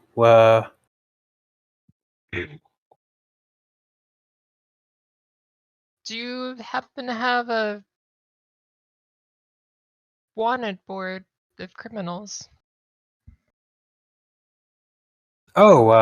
Certainly. It's actually just outside, around the corner. It's a little hidden if you're just coming in through this front door here. So, you should see a couple towns guard actually hanging out near it. How frequently updated is it? Every morning. Go take a look. Wanted to see if I spot any criminals while traveling through the town. All right, that sounds wonderful. There's a few up there now. I think a couple were put up this morning, but just go ahead and have a look. Maybe as you check out those landless encampments, you'll find a bit of those lawless robbers there, and we'll see to compensating you for taking care of the safety of the city. Yeah, definitely will do. And then we'll make our leave. Actually, Yoga's gonna pipe up real quick. Actually, something just came to mind. Do you know when I can seek, or how I could seek an audience? Maybe not today, but later with Duke Lordner? No, Duke Logner.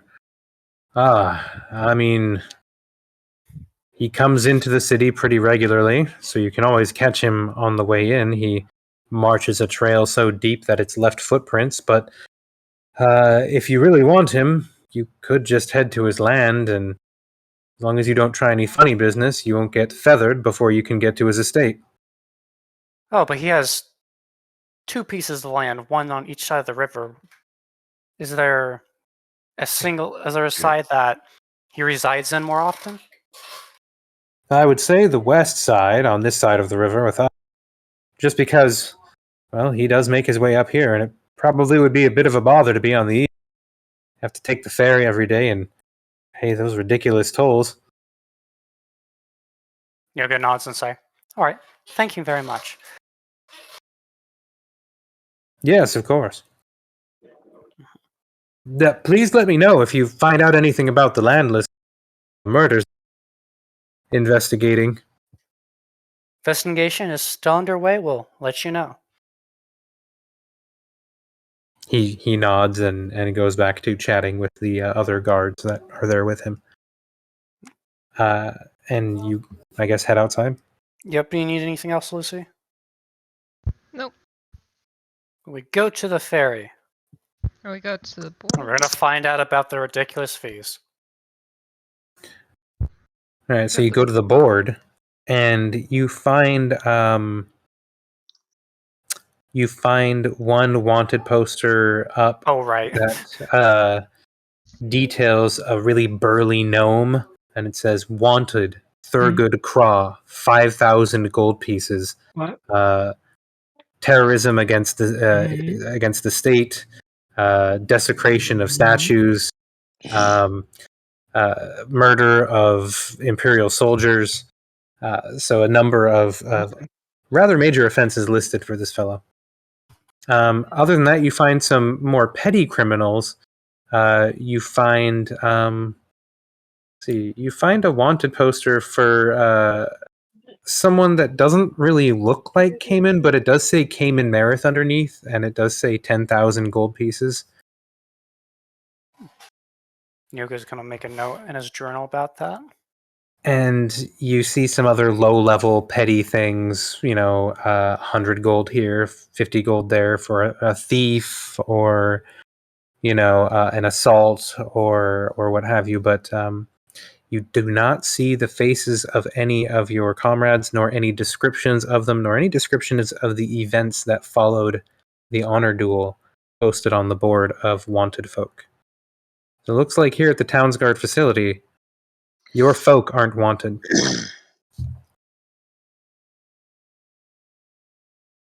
At least you see no indication that they are.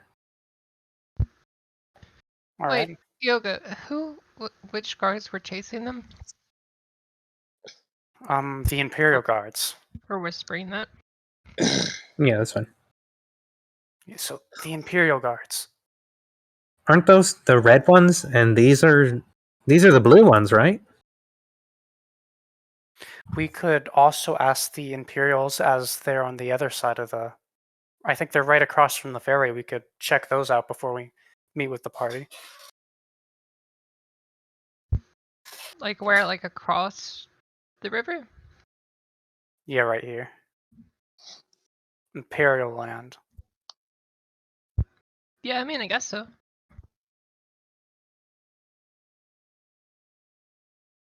Well, I mean, if we're taking the ferry, then I guess we get going, yeah?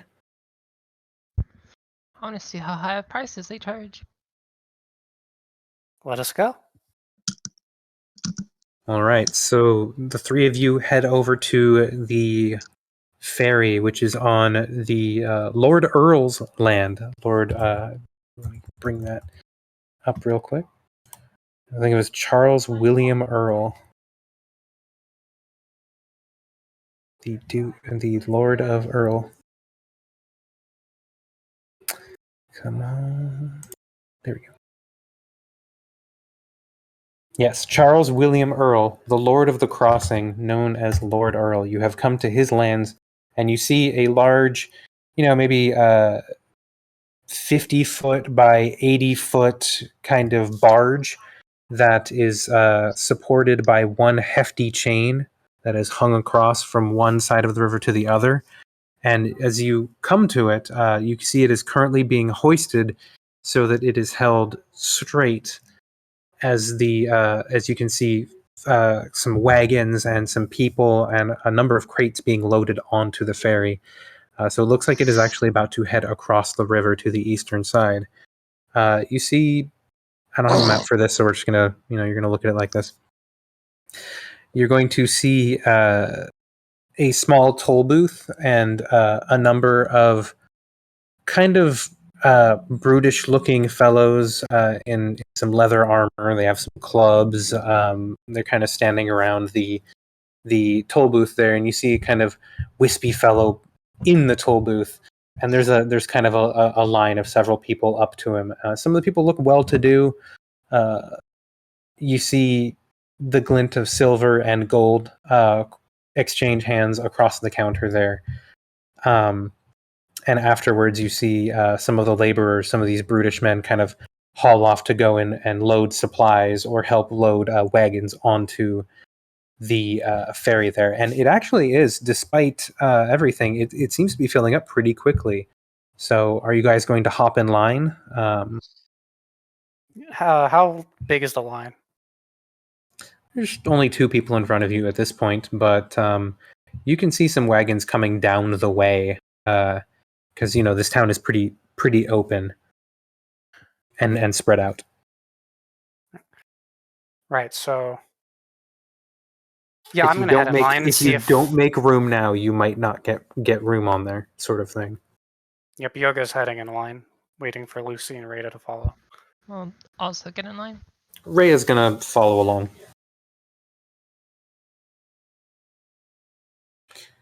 So you stand in line. The first person that's sorry, speaking with the wispy person behind the counter is sort of a well-to-do looking woman in long flowing gown, and she pushes over a pouch that clinks, and then hauls off with several attendants, kind of like watching her skirts, making sure that they're not getting in the mud next to the platform that leads to the barge.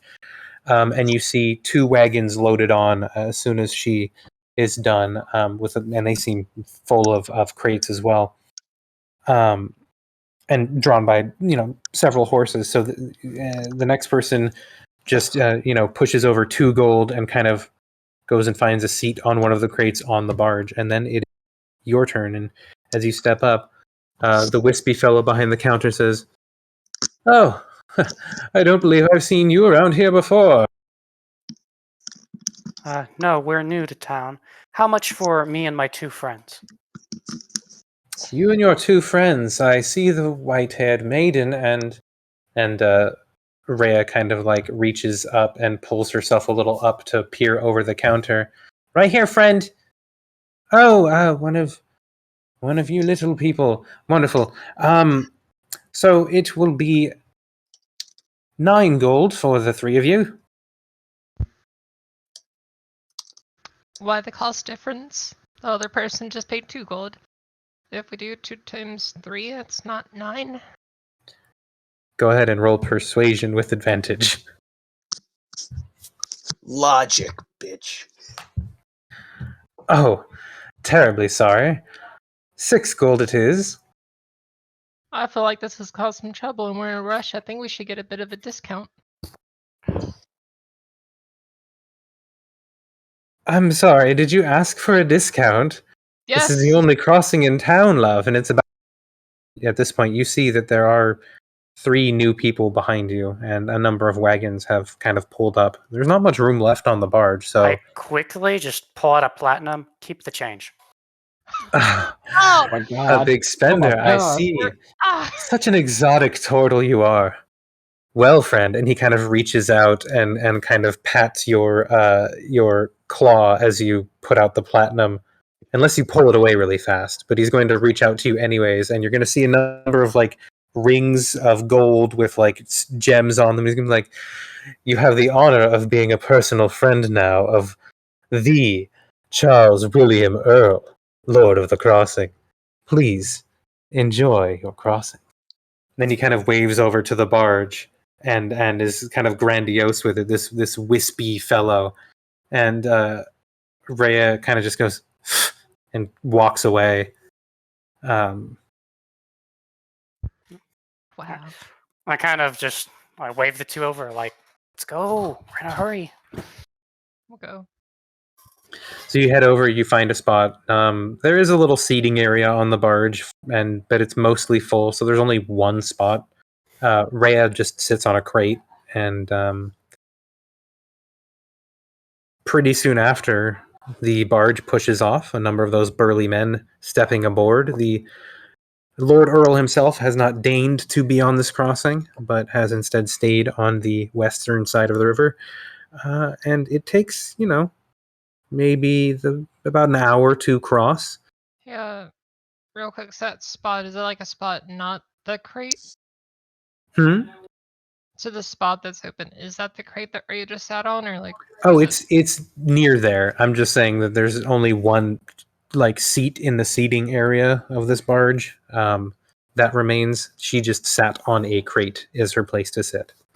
We're gonna bring Rhea with us, and I'm gonna sit down on the bench, and then we're gonna put Rhea in her lap, and there we go. Well, there you go. You are now Rhea's seat. There you go. Cute.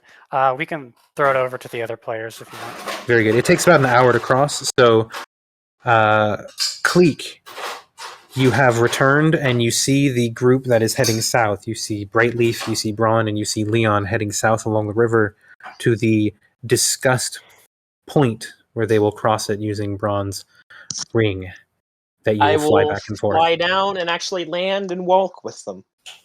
All right. Where did you go? To run an errand. Okay. Well, we should be there soon.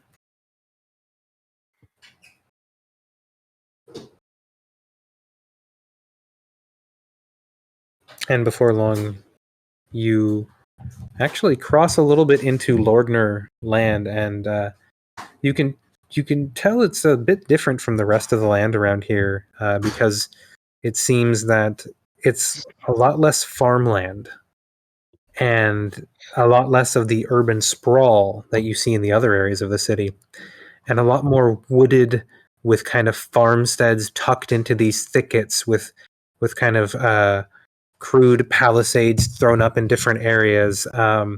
It seems that the land is a little fortified and a little bit tougher to move through than maybe the rest of the farmland out here. So as you head further south along the river's edge, probably the easiest way to cross along, you do actually find several walls that have been built out, kind of like beaver dams to kind of hold people from crossing along the river. And you had noticed this on the way up, but thought nothing of it. And you reach the point of the crossing.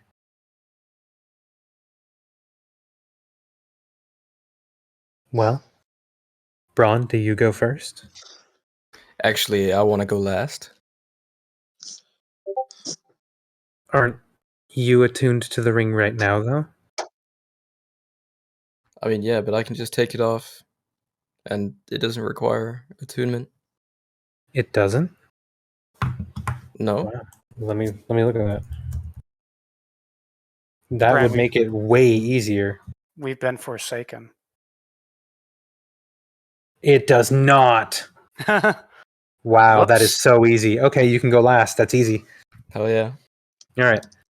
So then I'll go first. I'll be on watch on the other side of the river. Kleeck, fly with me.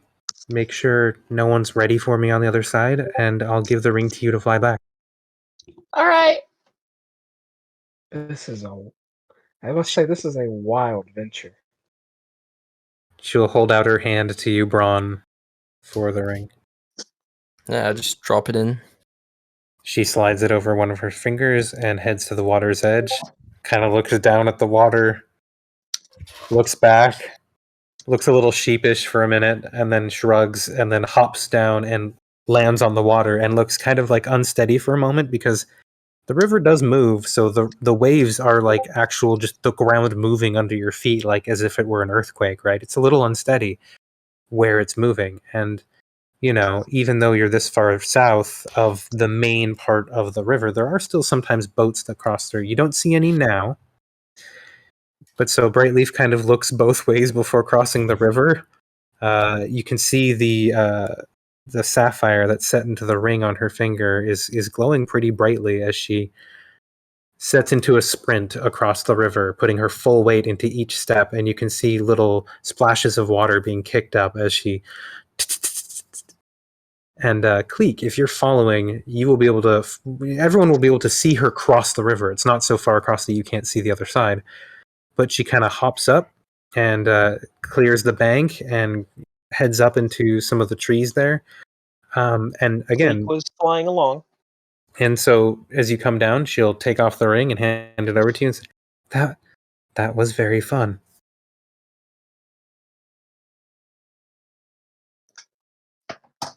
And hands it back to you. It definitely is interesting. I've never seen someone do that. And he is going to start flying over to the other side of the river. Not in a huge rush, but not a slow pace. All right. So anyone would just see an Aarakocra flying one and then the other way. So you flutter down, and Leon, you and Bron are waiting still on your side of the river. Go ahead, Who's Bron. next? What?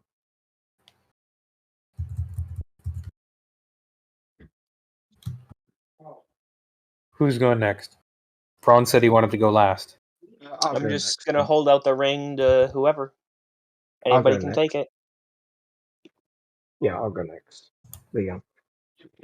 All right. I'll grab the ring and just kind of. So it's just put it on. Yep. Seems too good to be true. It's magic. Yeah, that's you know what, best explanation I've heard all day. It really is.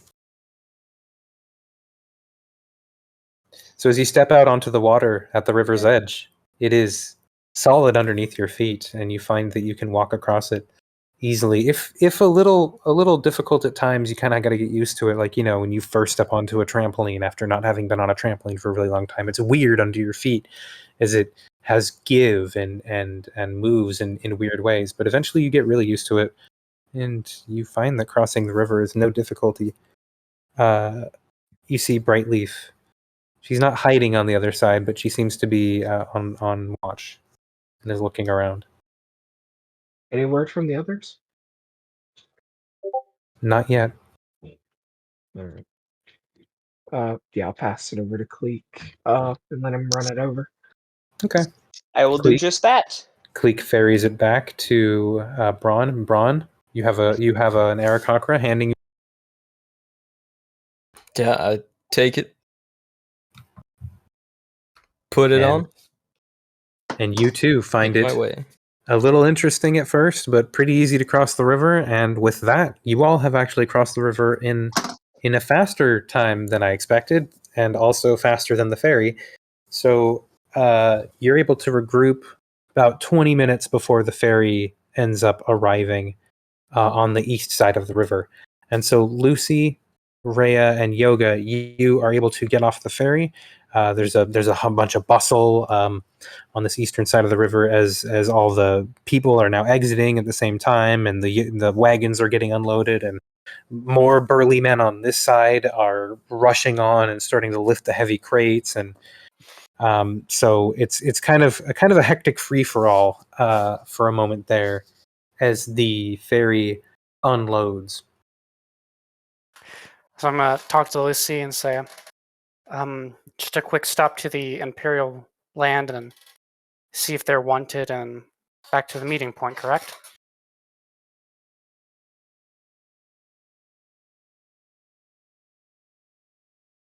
Or Lucy? Or Riley? Smell of one? Hello? May have BRB'd. I did not see her. In that case, what do I see immediately after I kind of get off the ferry? Well, you see another kiosk that is taking money. You see another. Oh, welcome back. You see another group of those burly men that are kind of guarding the kiosk, but a number of them have also kind of detached from that block to go and start unloading the boat. You see a lot more humans here than on the western side of the river, where you see more of a motley group of races, but still a number of gnomes and halflings. But you definitely saw the most gnomes and halflings in the landless areas. But here on the eastern side of the river, it's humans everywhere. And that's kind of striking. Also, the land over here is less rolling hills that have been kind of turned into places that are foundations for palatial estates. This is more flat land that has just suffered from the same urban sprawl, but you don't have the same kind of picturesque sort of vistas between each estate as you did on maybe the western side of the river, where it looks like it was done a bit more carefully, with a bit more thinking put into it, a bit more planning, a bit more of an aesthetic touch. So here in the eastern side of the river, in this urban sprawl of imperial land, you see lots of buildings kind of close together, built up recently on kind of what looks almost like freshly turned flatland. It's been like padded shut and is muddy in some areas, but like this area has been worked in maybe the last year or two. Do I see what I might assume is a guard station, or Go ahead and roll a perception check. Perception?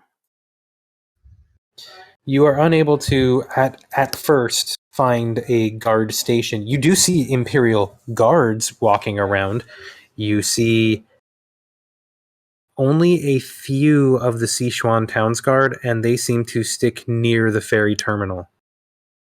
I'm gonna ask one of the Imperial Guards if they have a station nearby and if they also have a wanted list. Oh, you could just cross the river and go to the civics theirs. I think that's where they keep it. Oh, is it just universal? No. The Towns Guard have a wanted list. I think it's by their quarters on the other side of the river. Okay, thank you. No. He turns to like one of the other Imperial Guards. What an interesting turtle. Yeah, I thought you'd look at his shells. Very pretty. I'm kind of look at Lucy.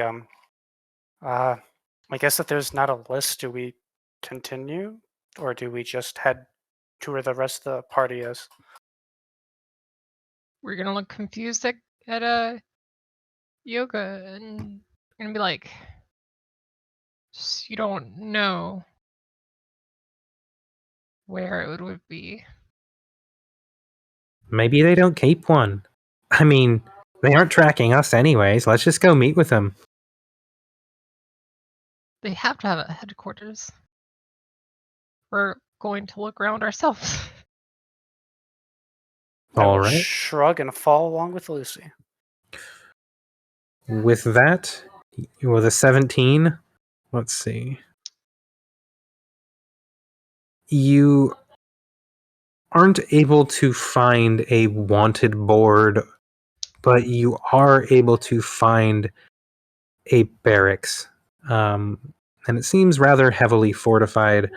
And as you walk up to the gates, there's a number of Imperial guards there, and they halt. You are not allowed on Imperial property.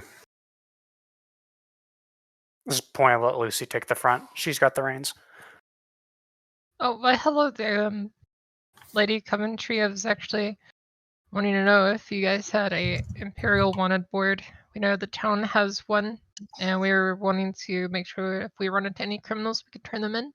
And same if there was any Imperial criminals. He doesn't recognize you.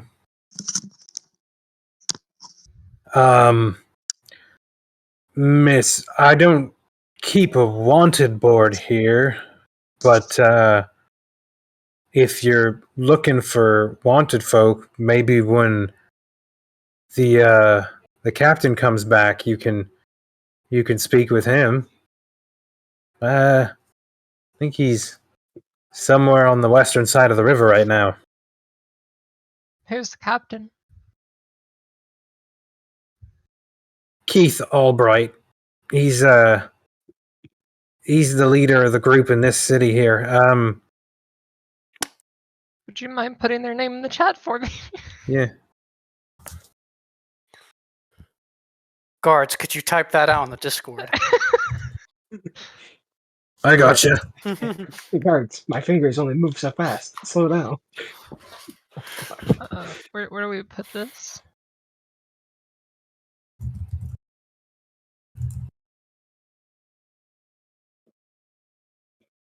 Oh, we actually don't have like a notes channel. Yeah, we do, don't we? I could have sworn we did. I mean, there's session notes, but that's what Bren makes. I think Bren stated that anyone could put their notes in there.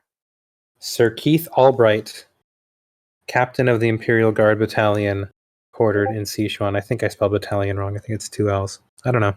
It is too. But Damn that's okay. I am not a Yep. grammar Nazi today. Okay.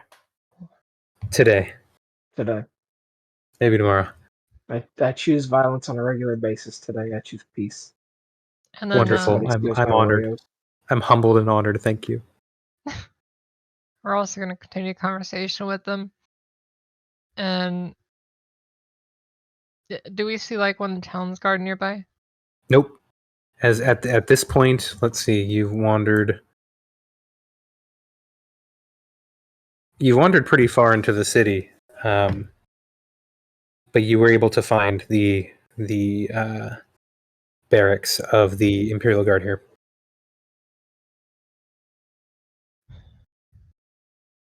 Is there any issues between the Imperial Guards and the town guards? No, they don't like to cooperate with us too much. Locals only approach. I get it for the that side of the river, but here the Swarians hold most sway, so it's not really their area anymore. If you get my drift. We're kind of gonna do the whole thing like, oh yeah, I get you. We're gonna flash our ring at them. Okay. Roll deception, I guess, with advantage, which I think you. Yeah, you're good.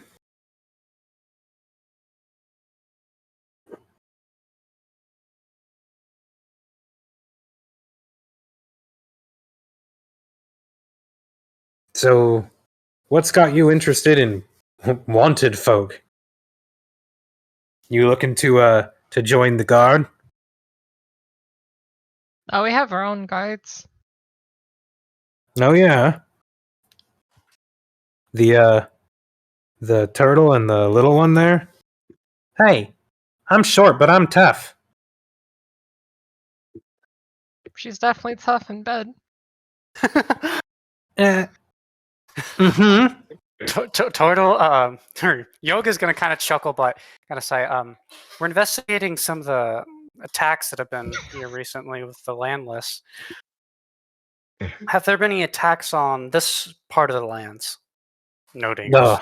See the Yeah, there was one just down the block, and he points just down the block, and you see, there's like a bakery about a block down that he's pointing at. How did they attack? A knife in the night. Fella never saw it coming. Dead by morning. Leastwise, that's what it seemed like, and there's no reason to question it otherwise. Certainly. Do we know like Empire saying like whatever guard says like long live the Empire or something? I don't know. Whatever you come up with, ad-lib it. Long live the Empire works. Ave Imperator, or Ave Imperium.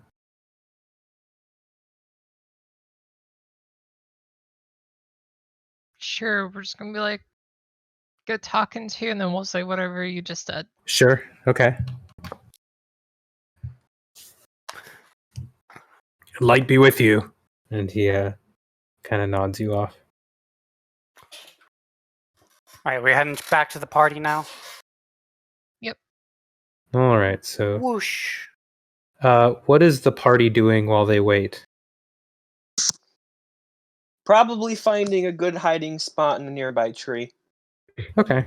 Well, you would have found one pretty close to where you are, because it's pretty off the beaten path of the main parts of the city. Yeah, and there's no one actually looking for you, so your stealth check is going to hold up pretty well. I'll tell you that right now. So long as and the I'm party- within range of Bron and Brightleaf. Kleeck otherwise is not seen, but the party comes together as Brightleaf steps out of cover once she sees the rest of the group and calls them over, and you are able to reassemble just south of the Imrabo estate, coincidentally very close to the location of the opening to the secret temple that Bron First exited off, from. Did he tell us that this was the location? No, he didn't tell you, but Bron, this are is you the gonna point where say you it? crossed. Are you mentioning this location, Bron? Did we lose Bron? Um, I'm mentioning it to Bron, and he can choose to mention it to you or not. Yep, and I'm. I will mention it. I'll kind of put a note in my journal, and they'll say, "How long have you guys been waiting for us?" Actually, maybe oh. I don't know. It feels like an hour. Yeah, sounds about right. Those We got here. ferry was kind of expensive. We'll just travel back with you across the river if it was that quick. I'd like to point out Yoga's not good with money. What do you mean? What do you mean? Well, first he tried to charge us 9 gold for the 3 of us. The other person ahead of us was charged 2. If you know your math, that's obviously 3 gold more than what we should be charged. And at the same time, I was trying to work out a deal since he was trying to swindle us in the first place. And then Yoga gave him a platinum. I was like, all right. He well, gave I guess them it all works. what? Yoga, exactly. you son of a bitch. Yoga. Lucy, You don't have to tell me. okay. So Yoga at this point kind of had like a slight scowl, but as he kind of sees the party turning, it's like Lucy was Yeah. about to get us onto the next ferry if she kept running her mouth. So I put down a platinum. But yeah.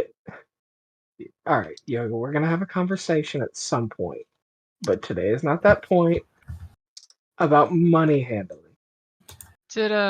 Did we Yoga, roll perception, and Lucy, roll perception, and Astro, roll sleight of hand. And I'm also going to roll something real quick. do we overhear whenever they mentioned like that guy was the Earl dude? Tough luck, Astron. We have the same roll higher modifier. So a series of things happen at once. Sorry. Lucy, you sense movement and you turn and you see Kleeck kind of rear back and huck an egg. Meanwhile, Yoga, you also see this play out, but what you don't notice, but Lucy, even as you're dodging the egg, you see this. You see Rhea kind of reach into Yoga's pouch and put a platinum in there and kind of close it up real quick. Damn. No. So I should add a platinum, but I don't know that I have that platinum. Correct. Gotcha.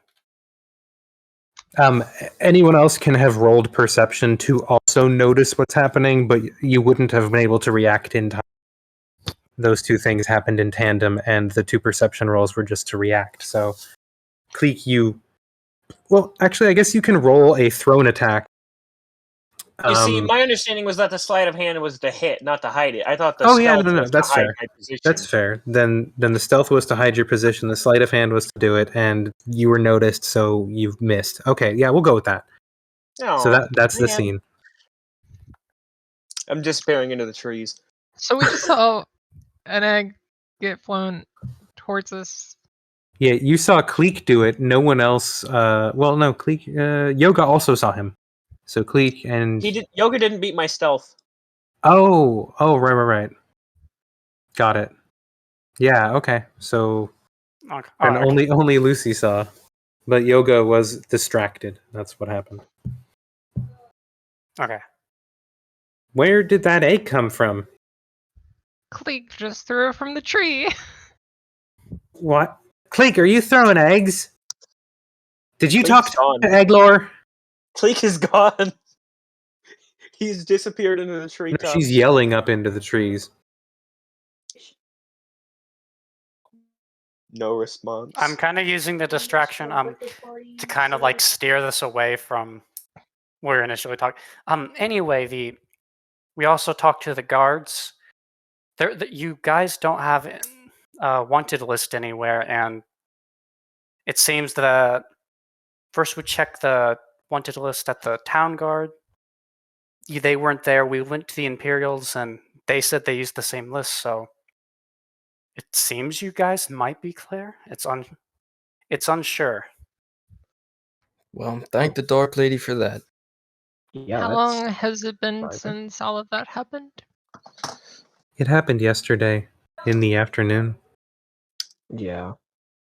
They might not have the board updated. And I said, oh, no. I'll say what you were about to say. They s- Our the captain said that they update the board every morning. At least the town guards do. And they were looking for something on the docks last night. Unless they thought that it wasn't you. Either way, I would say to try to lay low until tomorrow or later on, so where we could check again to make sure. That's fair. And So- Yoga really quickly says, I also asked about an attack that was up in there, and they said this one was a knife to a back. So regardless of whether that is true, we have 3 different attacks. One with fire, one with a knife, and one with arrows, which I think we all agree is very unlikely. Yeah.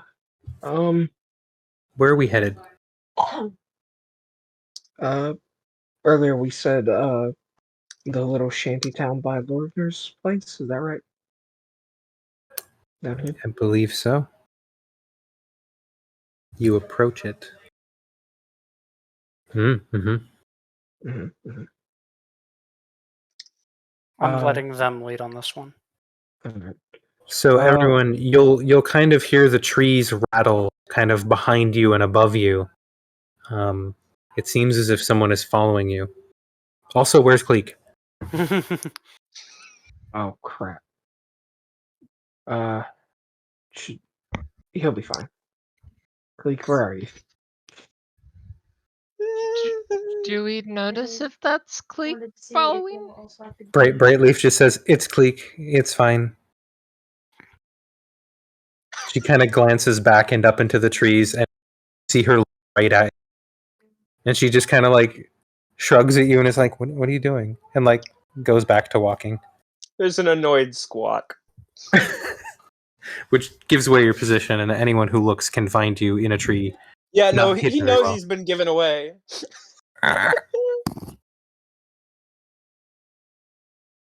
All right, so as you head along, you find a sort of, hastily built but ramshackle, unlike the other more, not quite as hastily built armor. These ones are more ramshackle. These wooden structures before you. There's some stone, around the bases to kind of lay the foundation a little bit more, but for the most part, they're pretty lackluster, these shacks here. And there's a number of, again, halflings and gnomes and even some humans seem to be sitting around dejected, kind of not really doing much. As they see you approach, they actually get up and, again, run and hide, most of them. Some of them grab items that are close to hand and look defensively around at each other and then also retreat.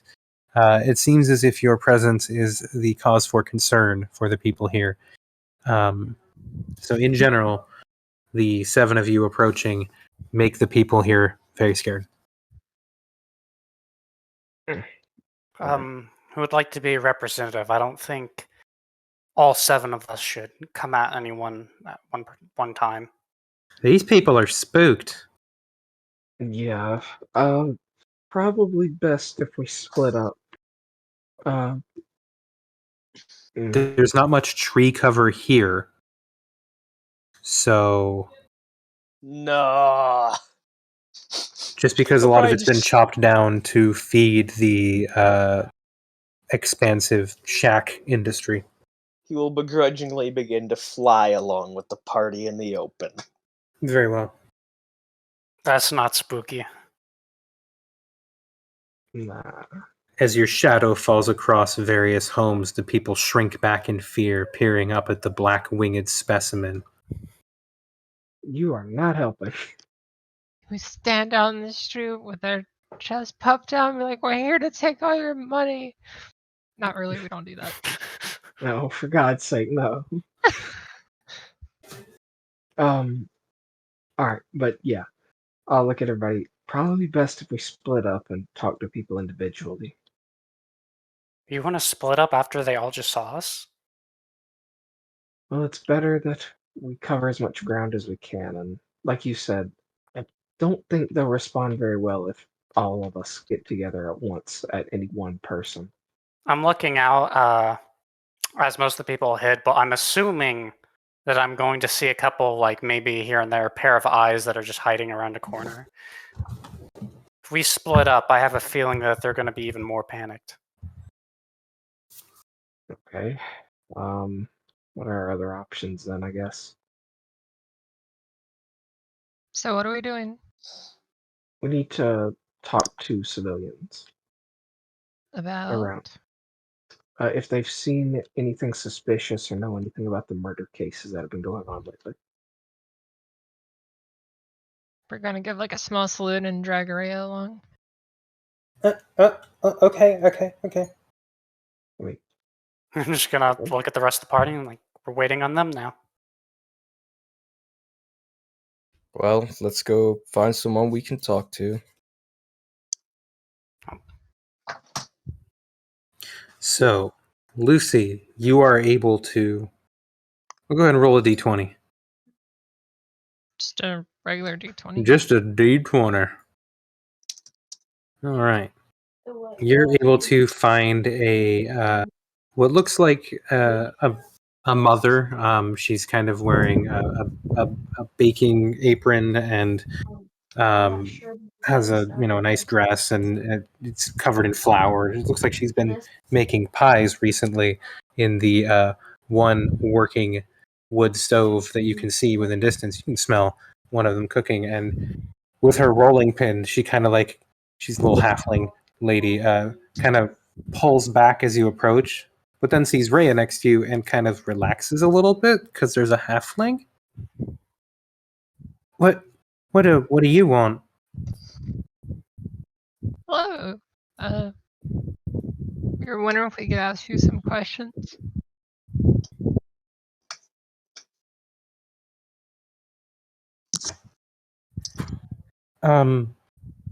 Why? Who are you? Well, my name is Lucy, and this is Rhea. Hi. And do you happen to make food that you sell? I mean, I don't sell it. I was looking to give it to my family and some of the workers. But I can sell it. You're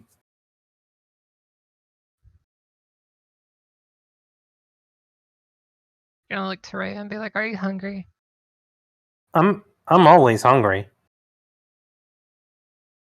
Yeah, if you're willing to sell any, think she wants some, I'll pay you.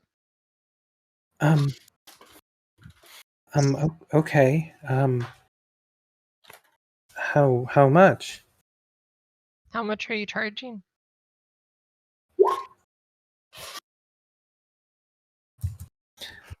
I am going to roll for her to see what she realized.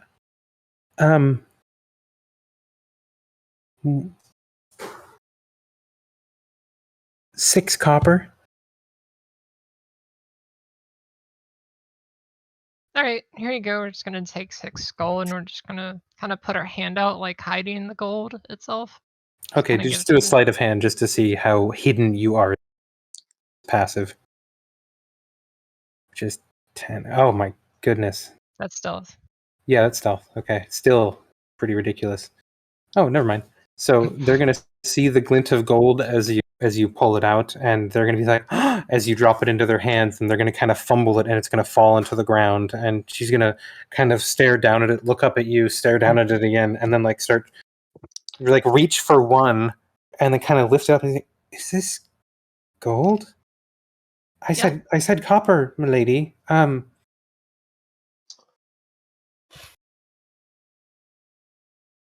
And she's looking at your face, and I guess I should insight. Oh, she can tell you're telling the truth if you're telling the truth. So she'll look up at you down at the coins and start scooping them up, and she'll bow and smile and thank you so much. I can make so many pies with this. So, thank you. You've changed our lives. And she's kind of crying a bit now, and you see a kind of bearded halfling man kind of come running with a pitchfork, and he looks upset for a second and is like, "Oh, what? Get away from it!" When she's like, "What? Gerald, she," and she holds up the gold coins. He's like, "What? Oh, Emily," and they just hug for a moment, and he drops the pitchfork, and you see a couple other people kind of peeking out here and there, and it seems you've made a little bit of a positive impression coming in and throwing gold at people. It does work with people, especially when they're in dire straits. It's one of those things. It's a good game. So I don't know what you do next, but this is the scene before you. If you want to continue, or if you need a moment, we can go to Bron and whoever's with Bron and his group. Oh, we were just kind of going. We're like, glad we can make you guys happy and Yeah. feed Rhea here a little bit. She goes and she gets the pie, and it's a blackberry pie. It's very tart, but also quite sweet. It smells very delicious. Rhea flashes her hand, and suddenly there's a dagger in it, and she's kind of carving, steaming, and kind of scoops it up and takes a bite. He's like, "Oh, hot," and she's getting some on her hands, and it's but she's eating it. Now there's some on her face. She is very much enjoying the pie, and she's like, "This is really good, ma'am. Thank you." Oh, I could get another one of these. How often and how fast can you make them? Let me just put it in my chair. It might as well fucking. And with that discussion of pie efficiency, we will move now to Bron's group as they look for a group. So also roll a d20 for me, Bron. Do you look for a person? 2. All right. So you come around the corner and you see who's with Bron, real quick. Me. All right. So No. Leon is with Bron. Was there someone else? Yoga's gonna watch Lucy. And Okay. Rhea. So Yoga is watching Lucy and Rhea change. Wonderful. Bron, Brightleaf is with you, and so is Leon. So as you come around a corner within some of these shanties, you come around the corner and you see three Zwerfneblin kind of hanging out around the corner, and they don't seem to be as bothered by your presence. But as you come around the corner, they turn and they kind of glare up at you, and you can see that they all have like kind of curved little short swords in hand as they. What do you want? Coming in here all tall and whatnot. Relax. We're just looking for information. We hear there's been a You few coming in here to murders stomp on around. our houses again? Is that what it is? No. You another not one of quite. them? He points his sword at you and kind of like jerks it around, pointing in different directions. I'm gonna cast Calm Emotions on him. Okay. Ooh. I'm gonna look up. DC is 14 Charisma.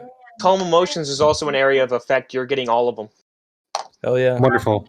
I will roll for each of them then. This is also if they choose to actively resist. Gnome 5e. Well, they're gnomes, so they would have. Do they have a racial ability that would help them block that? Is that? Let's see. Zwerfneblin. The only thing I know about Dexterity, racial abilities is dexterity, like dark sleep vision. immunity. I don't know about. Yeah, and they don't have that either. Gnome cunning. Oh, they have advantage on intelligence, wisdom, and charisma saves against magic. That's what it is. Gnome cunning. Wait, what? Gnome Shit. features gnome cunning. You have advantage on all intelligence, Really? wisdom, and charisma saves against magic. That's So all really of them will strong. roll with advantage. Yes, it is. It's a gnome ability. So I We could will. play a freaking gnome. Gnome barbarian would genuinely be really good. Yes, ma'am. That would make up for the intellectual inadequacies. So they all pass. Shit. Okay. Well, damn. Big yikes. Alright, I'll just hold up my hands and like really, really slowly walk towards him and be like, I'm not trying to smash any small And that took houses. verbal and somatic components. So they actually saw you cast something. So now they're all kind of up and have their swords up. And they're like, hey, what are you trying to do, friend? I was just trying to calm you down is all. Yeah, we don't need to be calm. You're trying to calm us down so you can take us out, huh? Sons of Listen to Rogo me. don't take kindly to people like you. Wait, Listen what? to me. I'm trying to help you.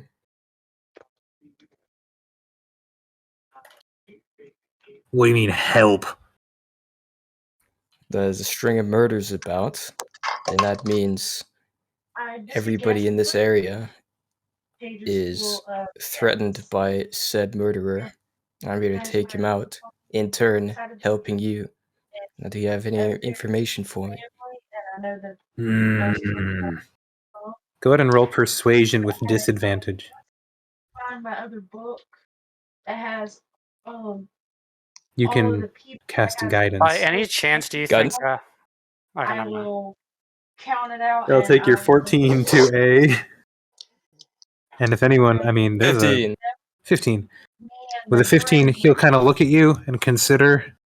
reception and have All right, I'll tell you what I think.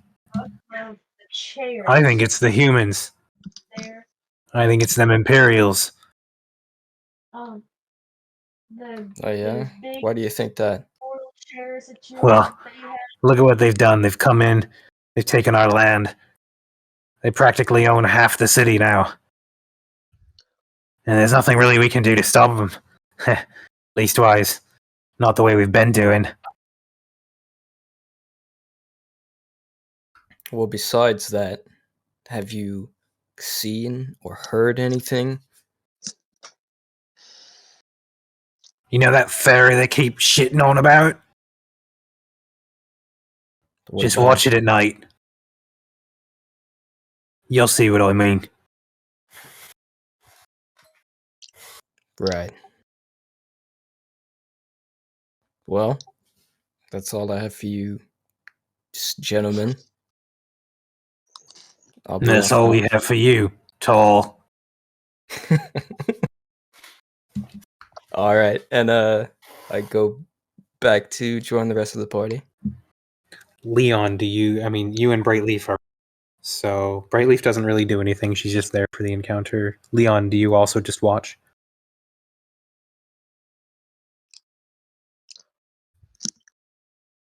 I'm guessing so, because I haven't heard a response. So at this point, the sorry, group's. I had my No, you're thing fine. turned off this whole time. No, it happens, Crap. man. It happens.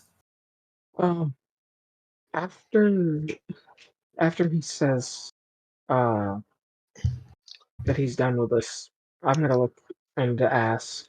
You said Okay. that you think the humans are doing this for the land? Is that right? Look to it like this, friend. They look down on us just standing. And he as he kind of is looking up at you, he kind of like grimaces. All they want is the land. That's all that's important to them. But we live, and they won't suffer to let us just stay in our homes, even to build theirs. So they want to move us out, and that's what they do. They come in, they make problems, they blame the people living there, and then they take it. My real mom side of the family's gonna want to come, and she has a huge, huge family. So we just decided just to have a medium / big wedding instead. Do you know? You wouldn't happen to know anything about any attacks over by the orc encampment, would you? We have reason to believe that they're all connected somehow. Talked about What if I did? menu and everything, but Well, then you'd be helping us keep you safe. as soon as we got Despite what the humans seem to think, we're not terribly concerned with them. But Well then, I already told you what you need to do. But just for yourself, I check on that guard captain, that big furry freak of a thing. He probably knows something. Strutting around in that fancy armor is. We have a little budget so far. I asked him how much would he like to spend for some of the wedding. He said he wants to stay around. That money could help the good folk of this city. Yes, ma'am. where did you? Were you always here, or did you just push over here? No, I used to live up north.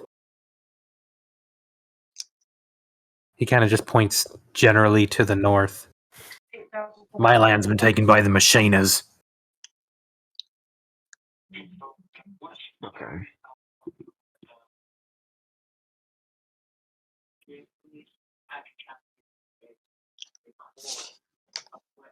"12 generations."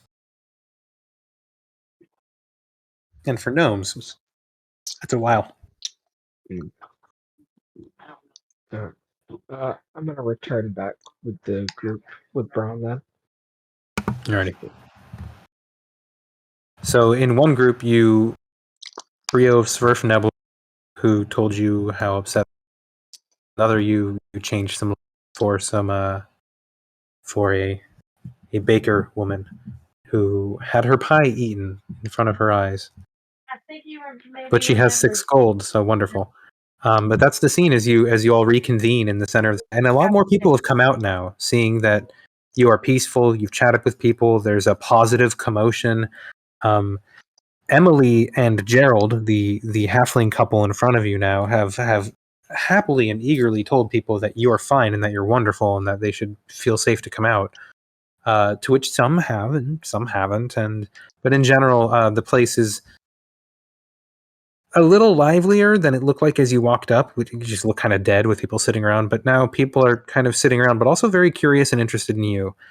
In particular, Yoga, as interesting as your shell is. People have been looking at you for sure, and then Kleeck up in the sky, flying. And it's still, mid-morning, like it's still like maybe 10, 11 a.m. in the morning. You're flying through the air, and you're very noticeable, and people are looking up at you as well. So, that's the scene as people have started to come out of hiding, seeing that everything's okay. Yeah, I'll fly down and land near the party. we would have also wanted to ask questions, Okay, who do you want to ask questions of? like the couple that we were with. All right, they're happy to answer any question. Just be like, do you know anything about any of the murders happening?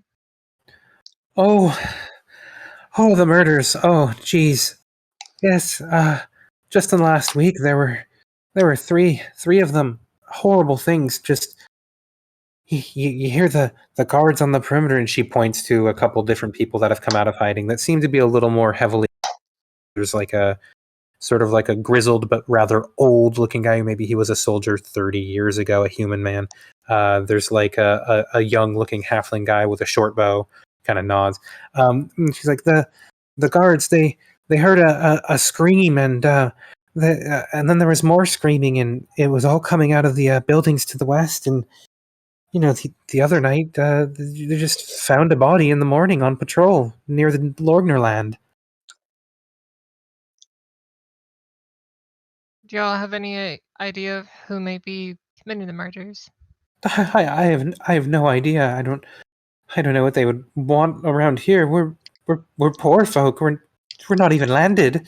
I mean, what would we have to offer anyone? How many Spies, I guess. How many times have you guys moved recently? I'm back.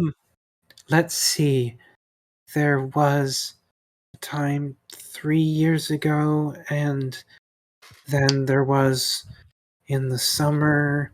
That was, and then the fall of three times, dear. Yeah, yes, it was only 3. Some poor folk have had to be pick up and move 4 or 5 times, 6 for the Twiddleforths. And is that moving to a different spot within this town area?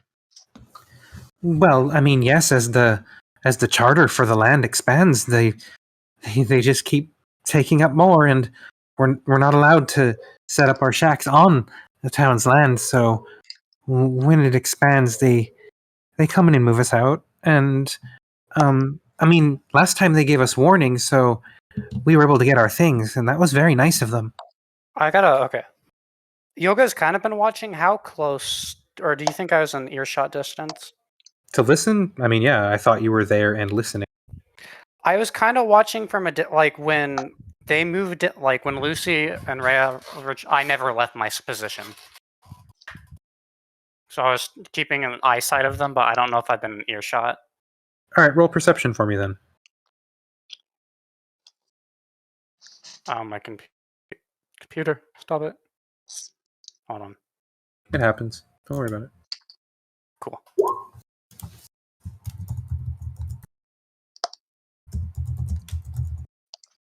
$17. I will say that you can hear it. You You're listening very intently in order to do so. repeat the last few lines. Something perked me up, and I kind of forgot it. No, it's fine. I was saying that you... Oh, of the conversation? Yeah. Oh. They were saying how horrible it was that the people were killed nearby. Let's see. They were saying that some people had to move 4 or 5 or 6 times. And then they were saying that the last time that they were forced to move, they were given warning first, which was nice. Okay. Yeah, that's no. Okay. So I kind of walk in towards the conversation on that. And it's like, what happens to someone if they refuse to move? They're moved. With force? She just nods. There's some pretty clear trauma there. I kind of like take a step back and let Lucy have the conversation again. He's the Gerald is patting Emily on the shoulder, kind of helping her at the moment. Would you guys like a new home where you're not going to be kicked out by the people running the town? They both look to you, and so do some of the other people nearby who offer, because people have kind of come out now. Who even are you to offer that? We're just simple folk, ma'am, m'lady. We don't. We could never afford to be landed. We're gonna kind of like step away, just give some room. We're gonna do kind of like a little curtsy bow thing and be like, name is Lucy Coventry of the Coventry family. I will see if they know who you are. They absolutely do not. They both just kind of look at you, then glance at each other, then look at you again, and okay. Status means nothing. All that remains is raw charisma. Hey DM, Yes. I'd like to try the thing. Okay. Right. If Oh, you're no. hiding, Still. roll stealth. Oh no, I'm just soaring in. Then is that another sleight of hand, or is that going to be attack? I mean, I mean, you're not stealthing, so I would say Would it- that would it Lucy be would like notice it happening. Dex without proficiency. Probably, yeah. Okay, so that would just be Eggs. Yes, he's throwing an egg at you. correction. I am bombing running you with eggs. Are you? So you're fluttering up into the air and going to each of them while flying? Okay. I'm sorry, I didn't catch the last couple words. Oh, I said, are you flying up into the air and throwing them while flying? Yes, I am Okay. attempting to drop them onto her. Sentinel trying to drop 3. Alarm set for Okay, 5 so a.m. I guess tonight. go ahead and Lucy, since you see this coming, Oh man! none of those I'm are going to hit terrible your at hitting AC. eggs.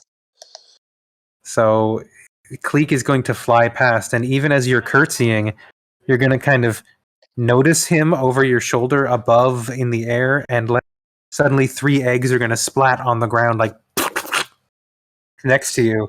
But none of them hit you, and the spray doesn't get up on you either. But Gerald and Emily are both going to be like, "Oh, what is that?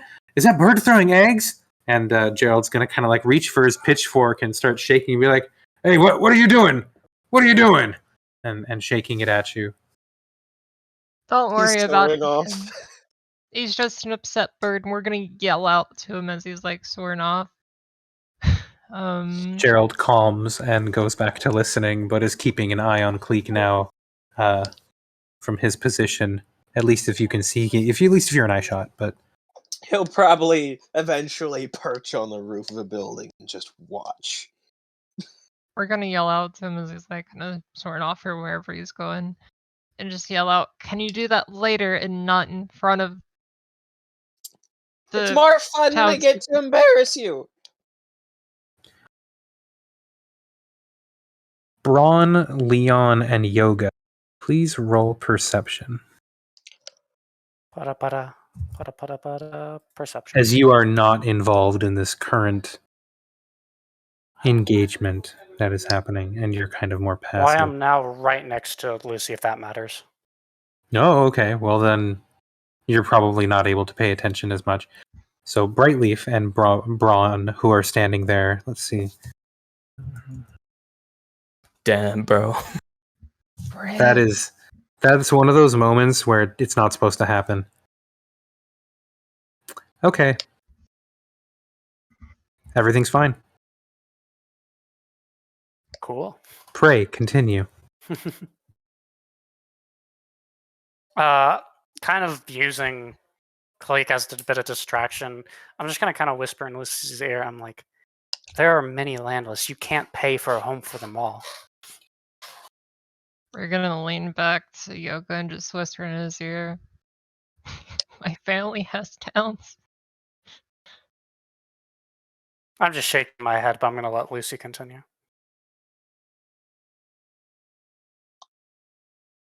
What if I can tell you of better towns where you're not going to be forced away? I mean, where's that? Actually, where is that in relation to where we are? You're a I mean, if you're Swyran talking noble, about yeah? yours, then I would say it's probably east, just over the border. And then I'm not sure if you're in northwestern Swira, northern Swira, central Swira, in what general It's pretty region. far, ain't it? But we're right on the border right now. I could go the world map if we really. Yeah, I need some visuals. I would for like visuals. Yeah, let me. No, it's fine. It's fine. Let me take it to the continental map of Megalea. All right, so I will ping where we are right now. Oh, I forgot just how close we are to the. Yep, you are at the closest point to the border of Swira, in this country, other than perhaps Anserum, which is actually not a part of Aelenmiley. So this is the most heavily influenced by Swira city in this kingdom. And then I assume would be common knowledge. Like, is there like a border? Is it just kind of like, hey, welcome, you're now in Swira, or is it like guard posting at the border or anything of the sort? Depends on where you are. Depends on what the reason is for there to be something there. There is absolutely a presence here near this border and border crossing, because, and I guess you could roll history if you want to remember this as a factoid. So maybe I'll wait for the history rolls. I don't know. Yeah, Yoga. At least you would know then. You would know that this is an overland trade route that leads up into the northwestern and central northern regions of Swira, and it brings a lot of the food out of Aelin Miley up into there. By contrast, the river that is south of here, that leads into the central and central southern sort of part of Swira, feeds a different kind of group of that country. So this northern road that you're on feeds much of central and central northern Swira. Some of the major cities in Swira are super populated because of their proximity to Sichuan, the gateway to the breadbasket of the empire. So that's what you would remember with regards to the importance of borders and roads and Sichuan. There are taxes and dues that are taken at the border crossing. So it is a place where cities and local, places grow rich, and there's a lot of traffic here because of that. Astron, do you need to leave, by the way? It's almost time. I have some time tonight, especially since I took a shower earlier today. Fair. If everyone's okay to continue going for a little bit longer than normal, I am all. Let's do So it. let's just continue until people say that they need to be done, and Yep. we'll go with that. Ooh, that liquor hitting good. So, yes, it is a major trade route, border checks, etc. But what do you want to do with this information? We will head back to city map time. I think that was mainly for Lucy, but now Yoga has extra confidence, knowing that Lucy trying to send land list all the way out there would be a bad idea. I mean, it's a well-worn road. It's just, it would take some time. And if you give them gold to their name, they could make the journey. People make the journey dirt broke across the Empire. There's all sorts of pilgrimages and people who do certain things with little resources. Gold makes it a lot easier to get stuff done.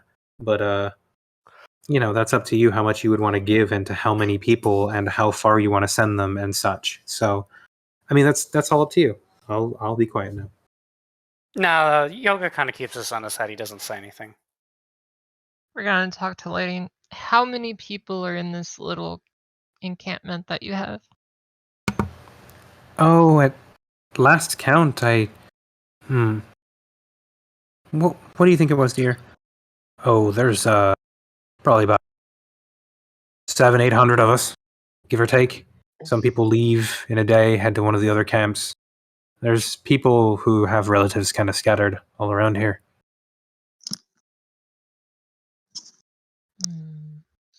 Now Yoga will kind of butt in and say, that's one camp, Lucy.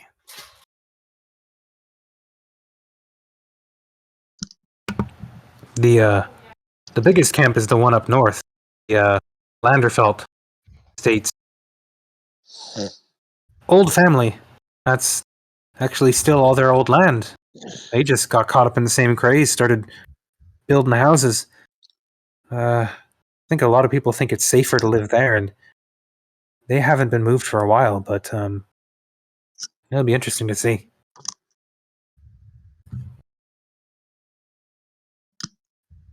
What do you mean interesting, dear? That's their lives. I mean, there's not much else we can do.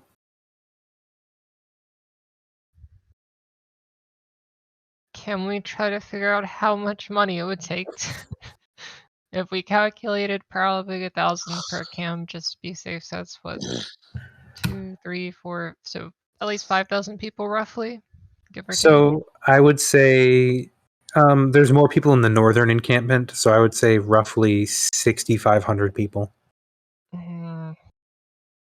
Did you get prices when we were talking with the mayor the first time? On land prices, we did. I don't know where. I believe it was like 10,000 and 15 or 20,000 for like a plot of land. It's a lot of money. It is. We're gonna need parents for that. You might. Yoga would rather solve the issue. He's gonna go to law school. He's just waiting. I tell you what. if you guys can work with everyone else and all the other encampments and try to help find this murder, there's more gold in it if you can find the murderer or murderers, whoever's doing it. Oh, we're no investigators, milady. Well, certainly we'll tell you anything we know, but Just it's word of mouth. If you just find anything at of all. of course. Thank you. No, well, Gerald, do you know anything? Oh, well, I did hear Ickes and Boffer talking about some of the developers and what their boys were doing at night, but other than that, you know, nothing too untoward. Do you know where we can meet them? Yeah, the developers. There's a few different houses over in the. Where they got there now. You could check them out, and I mean, I guess at this point they've gotten pretty good at tearing down land and putting up homes, huh? Better than us. He kind of looks over at the house that they have built, such as it is. She slaps him in the shoulder. Gerald, you worked hard on that. It keeps us safe.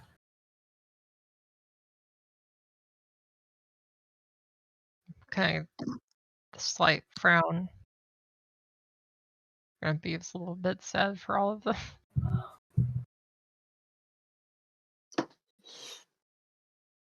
And you said, who was it that was talking about the developers? Who was talking about the developers? It was Gerald, the husband of Emily, the bakeress. Bakeress. Oh, so they just heard something with developers. Like they didn't He hear said somebody else. he said he had heard it from Ickes and Boffer. You don't know who they are, but he apparently overheard it, so it's some secondhand knowledge that he just gave. Yeah, that's what we're asking. Is like, who's Ickes and Boffer and where are they at? They're two of the landless. They live here too. They tend to keep to themselves. I wouldn't go bothering them. You're well, you're not a halfling or a gnome, and say they get a little touchy about height related subjects. Would you mind coming with to show us where they are and try to see if they're willing to talk?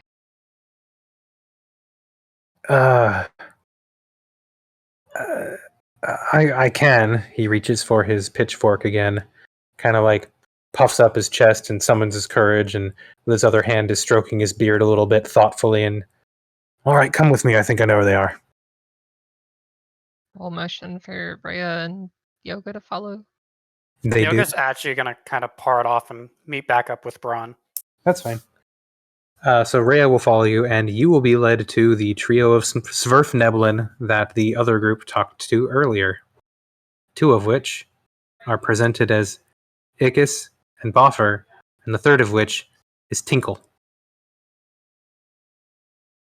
So is like the rest of the party actually there? I'm not sure. Is the rest of the party hanging? Where did Bron and Leon go after they talked with the groups?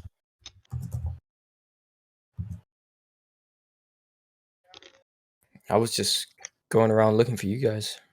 Yeah, So we probably would have met back at kind of where we started. And then Lucy and Rhea have now gone off and are talking to the Sverfneblin again. So unless you've followed them, they are gone to a slightly different location.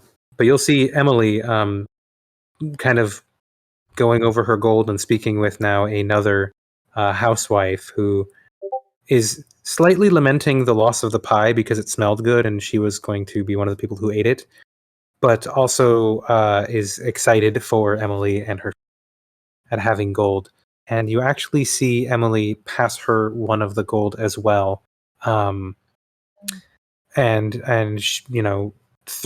she starts crying, and they kind of put their heads together and kind of go off to go and find some other people. It looks like they are sharing is caring.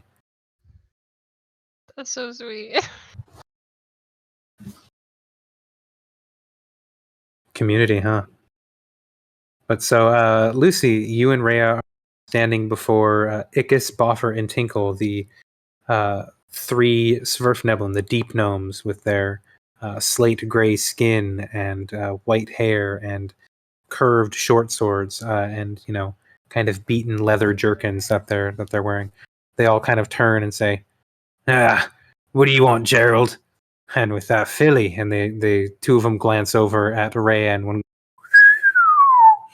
and she kind of just frowns and glances up at Lucy real quick, and then back to them and says, like any of you could even handle me." I can handle you. "That's right."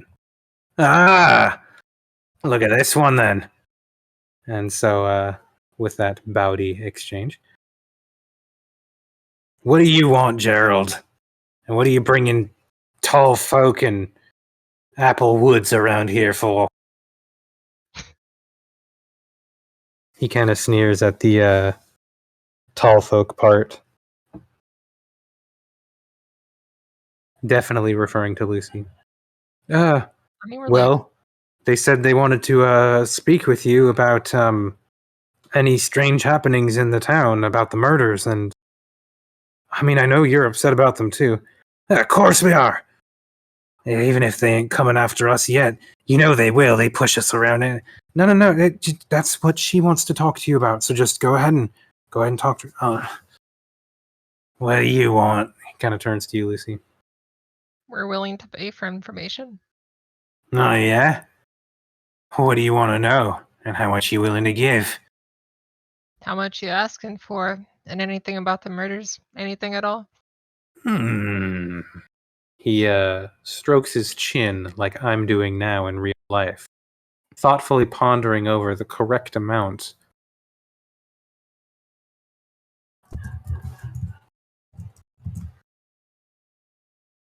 You pass over to me 10 gold, and I can take care of that for you. Tell you everything I know, right? All right, we'll give him 10 gold, and then we'll also give another 4 to the baker's husband. So the baker's husband is wide-eyed, and then back to the Sverfneblin, Ickis, the one who had stepped forward, who also looks wide-eyed as you just fork over the 10 gold. And he takes it in his hand and looks at you and looks at the baker, and there's a moment of everyone just kind of realizing how much money you might have. And the baker says, "Milady, can I go now? I need to go speak with my wife." Yeah, go on and go, and hope And he you kind of, guys can invest the money well. yes. Thank you. I can't wait to see you again. And he kind of glances over at the trio and frowns and dashes off. The Ickis is within 5 feet of you now and is holding the 10 gold in his hand and is kind of weighing it and looking up at you and looking back at the other two and then back up at you, and they're kind of sharing a knowing look. Go ahead and roll insight for me, please. Just cause. I mean, I shouldn't tell you to. I guess I should just go off of your passive, but your passive is 11. You rolled a 13. You can see that they are very carefully wondering if they can take you. Before anything happens, he says, "All right, a deal's a deal. So, you paid, and paid quickly and handsomely. I'll give you that." Into a pouch behind his belt, and the money's gone. "So you asked about these martyrs, huh? Well, I have it on good authority. It may well be that church, that secret church around here. You heard of it?" Secret church? "Yeah, them shadow walkers is what they call them. Anywho, they come out, and they kill in the night. They say they take the souls and feed it to their dark goddess. It's pretty messed up stuff if you ask me."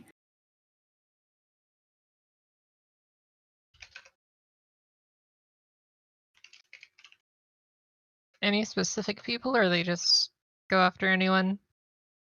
They say they wear black robes, and some of them wear masks, and that's really all I know. But there's been a lot more of them around here. You go to the other camps, they don't talk about them as much. I'm thinking the murders around here, at least, that's them. But I wouldn't know.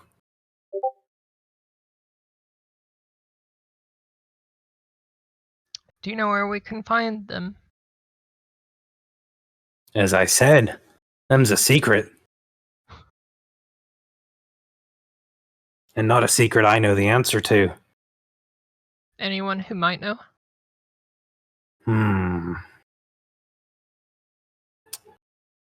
I'm thinking you could maybe ask the tall what lives on the that dark lady with the big dress. Big dress.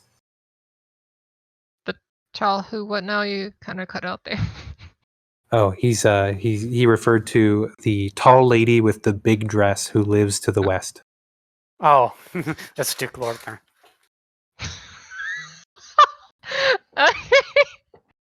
Duke Lordner's the tall lady with the big dress. I Excellent. assume so. Excellent. I mean, I'm not there. I Do you know where in the West? So, Lucy, you can tell there's kind of like a little bit of a tilt to his head. You can tell he's lying.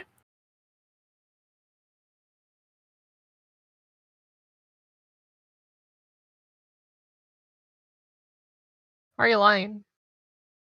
What do you mean? Tell me the truth.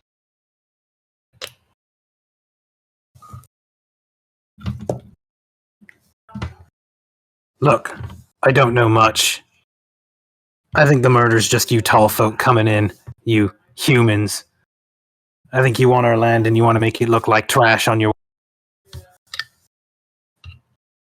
I don't know if it's weird fools in the night wearing blankets and whatnot, or if it's some murderous racket, or if it's some devil or demon. But as long as it's taking your kind and not mine, I'm fine with it. Hey, that's not very nice. What are you siding with them? Small stuff. Like I'd want to be with one of you. Well, if you must know, we're also here trying to help you guys. There's a lot of murders around the locations where there's other people in little towns like this, where it's possible that they might be trying to frame you, and we're trying to prove that otherwise. And I also did just give you a lot of money as well as the other family. Yeah, that's fair. But I believe you could pay a little more. I could just take the money back. He kind of steps back away from you. Now, I told you what I know, and you're not going to go on our deal now. His hand is kind of reaching for his sword. I'm not going to go back on the deal, but how do I know you're not telling me more lies? Look, I don't know who's doing the murders. And like I said, I rightly don't care as long as it's not my folk. You take a human, you take an elf, you take an orc. Fine. Get him out of here. It's not their land and it never has been. But, you take one of ours and we're coming for you. And what's with the mares doing? Bowing to them filthy talls. We're gonna do something about it.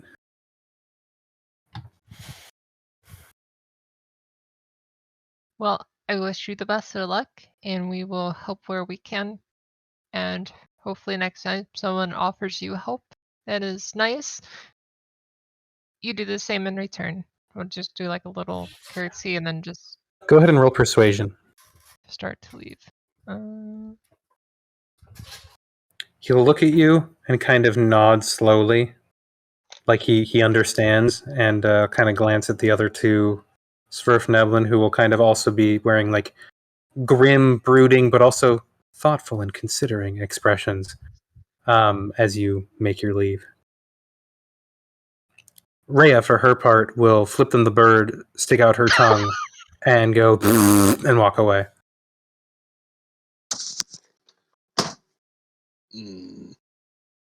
Nice. Does Lucy convene with the party? And we'll share all the information we've learned. Excellent. And- Everyone was here, so they should be well versed. Yoga's kind of shaking his head as he kind of gets the last bit of information. He's like, this really hasn't helped us. The guards seem to have a different tale. The landless seem to have a different tale. Turk and the different nobles have different ideas. What are your guys' thoughts? Maybe people are spreading different ideas.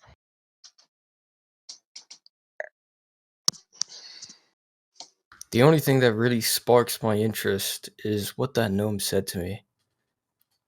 Is to watch the fairies at night. That certainly should be put on our to-do list.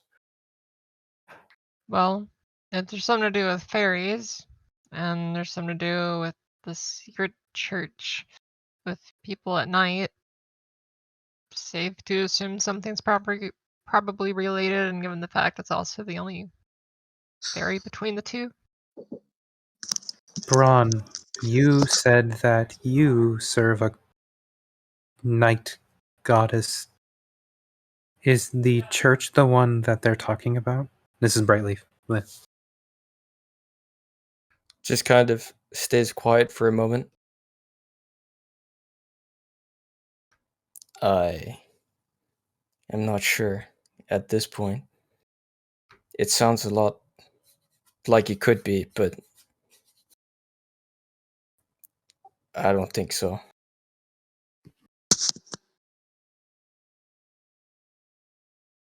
All right, we can start wrapping this up, Astron.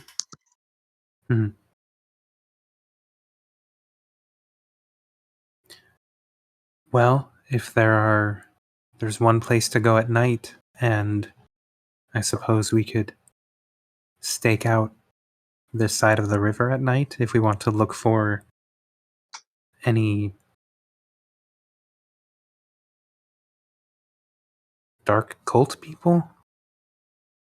You're just going to kind of pitch in and say, yes, I say we probably use the rest of our day, maybe deal about with some personal business, because I have some I want to attend to, and then we come back and do some scouting at night.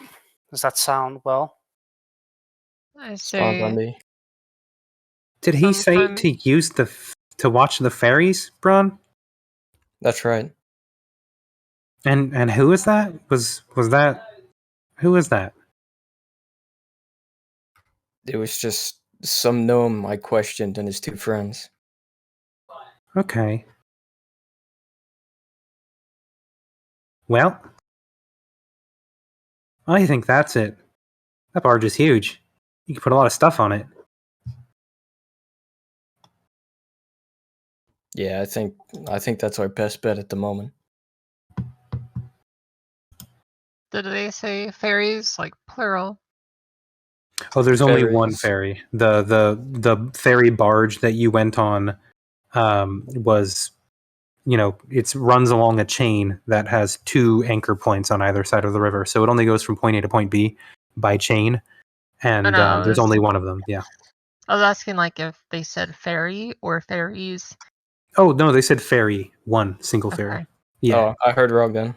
No, it's fine. Yeah, so My bad. Let me clarify. The single ferry. They said to watch the ferry at night. So we can spend some of the day personal time, personally say part of it finding some good lookout spots and seeing if we find anything suspicious. At nighttime we have 2 teams set up on both sides and or have someone along the river walking with the ring, and then we could have Kleeck up in the air also scouting. All right. So Kleeck is saying, or Astro is saying that he's sort of at a wrap up point. So this is sort of like the group is now planning their next encounter, and so what we can do is, because it's about noon in game world time, and you were told to do this at night, you can do a short rest, or you can even find a place to long rest. And if you wanted to, in 8 hours, you could have been long rested and be ready to start your lookout as sundown approaches, about 8 p.m. in the spring. It sounds about right. So we can have that planning, and if no one wants to rest, you can do downtime stuff, even go to the city. But you can think about and plan that in the interim.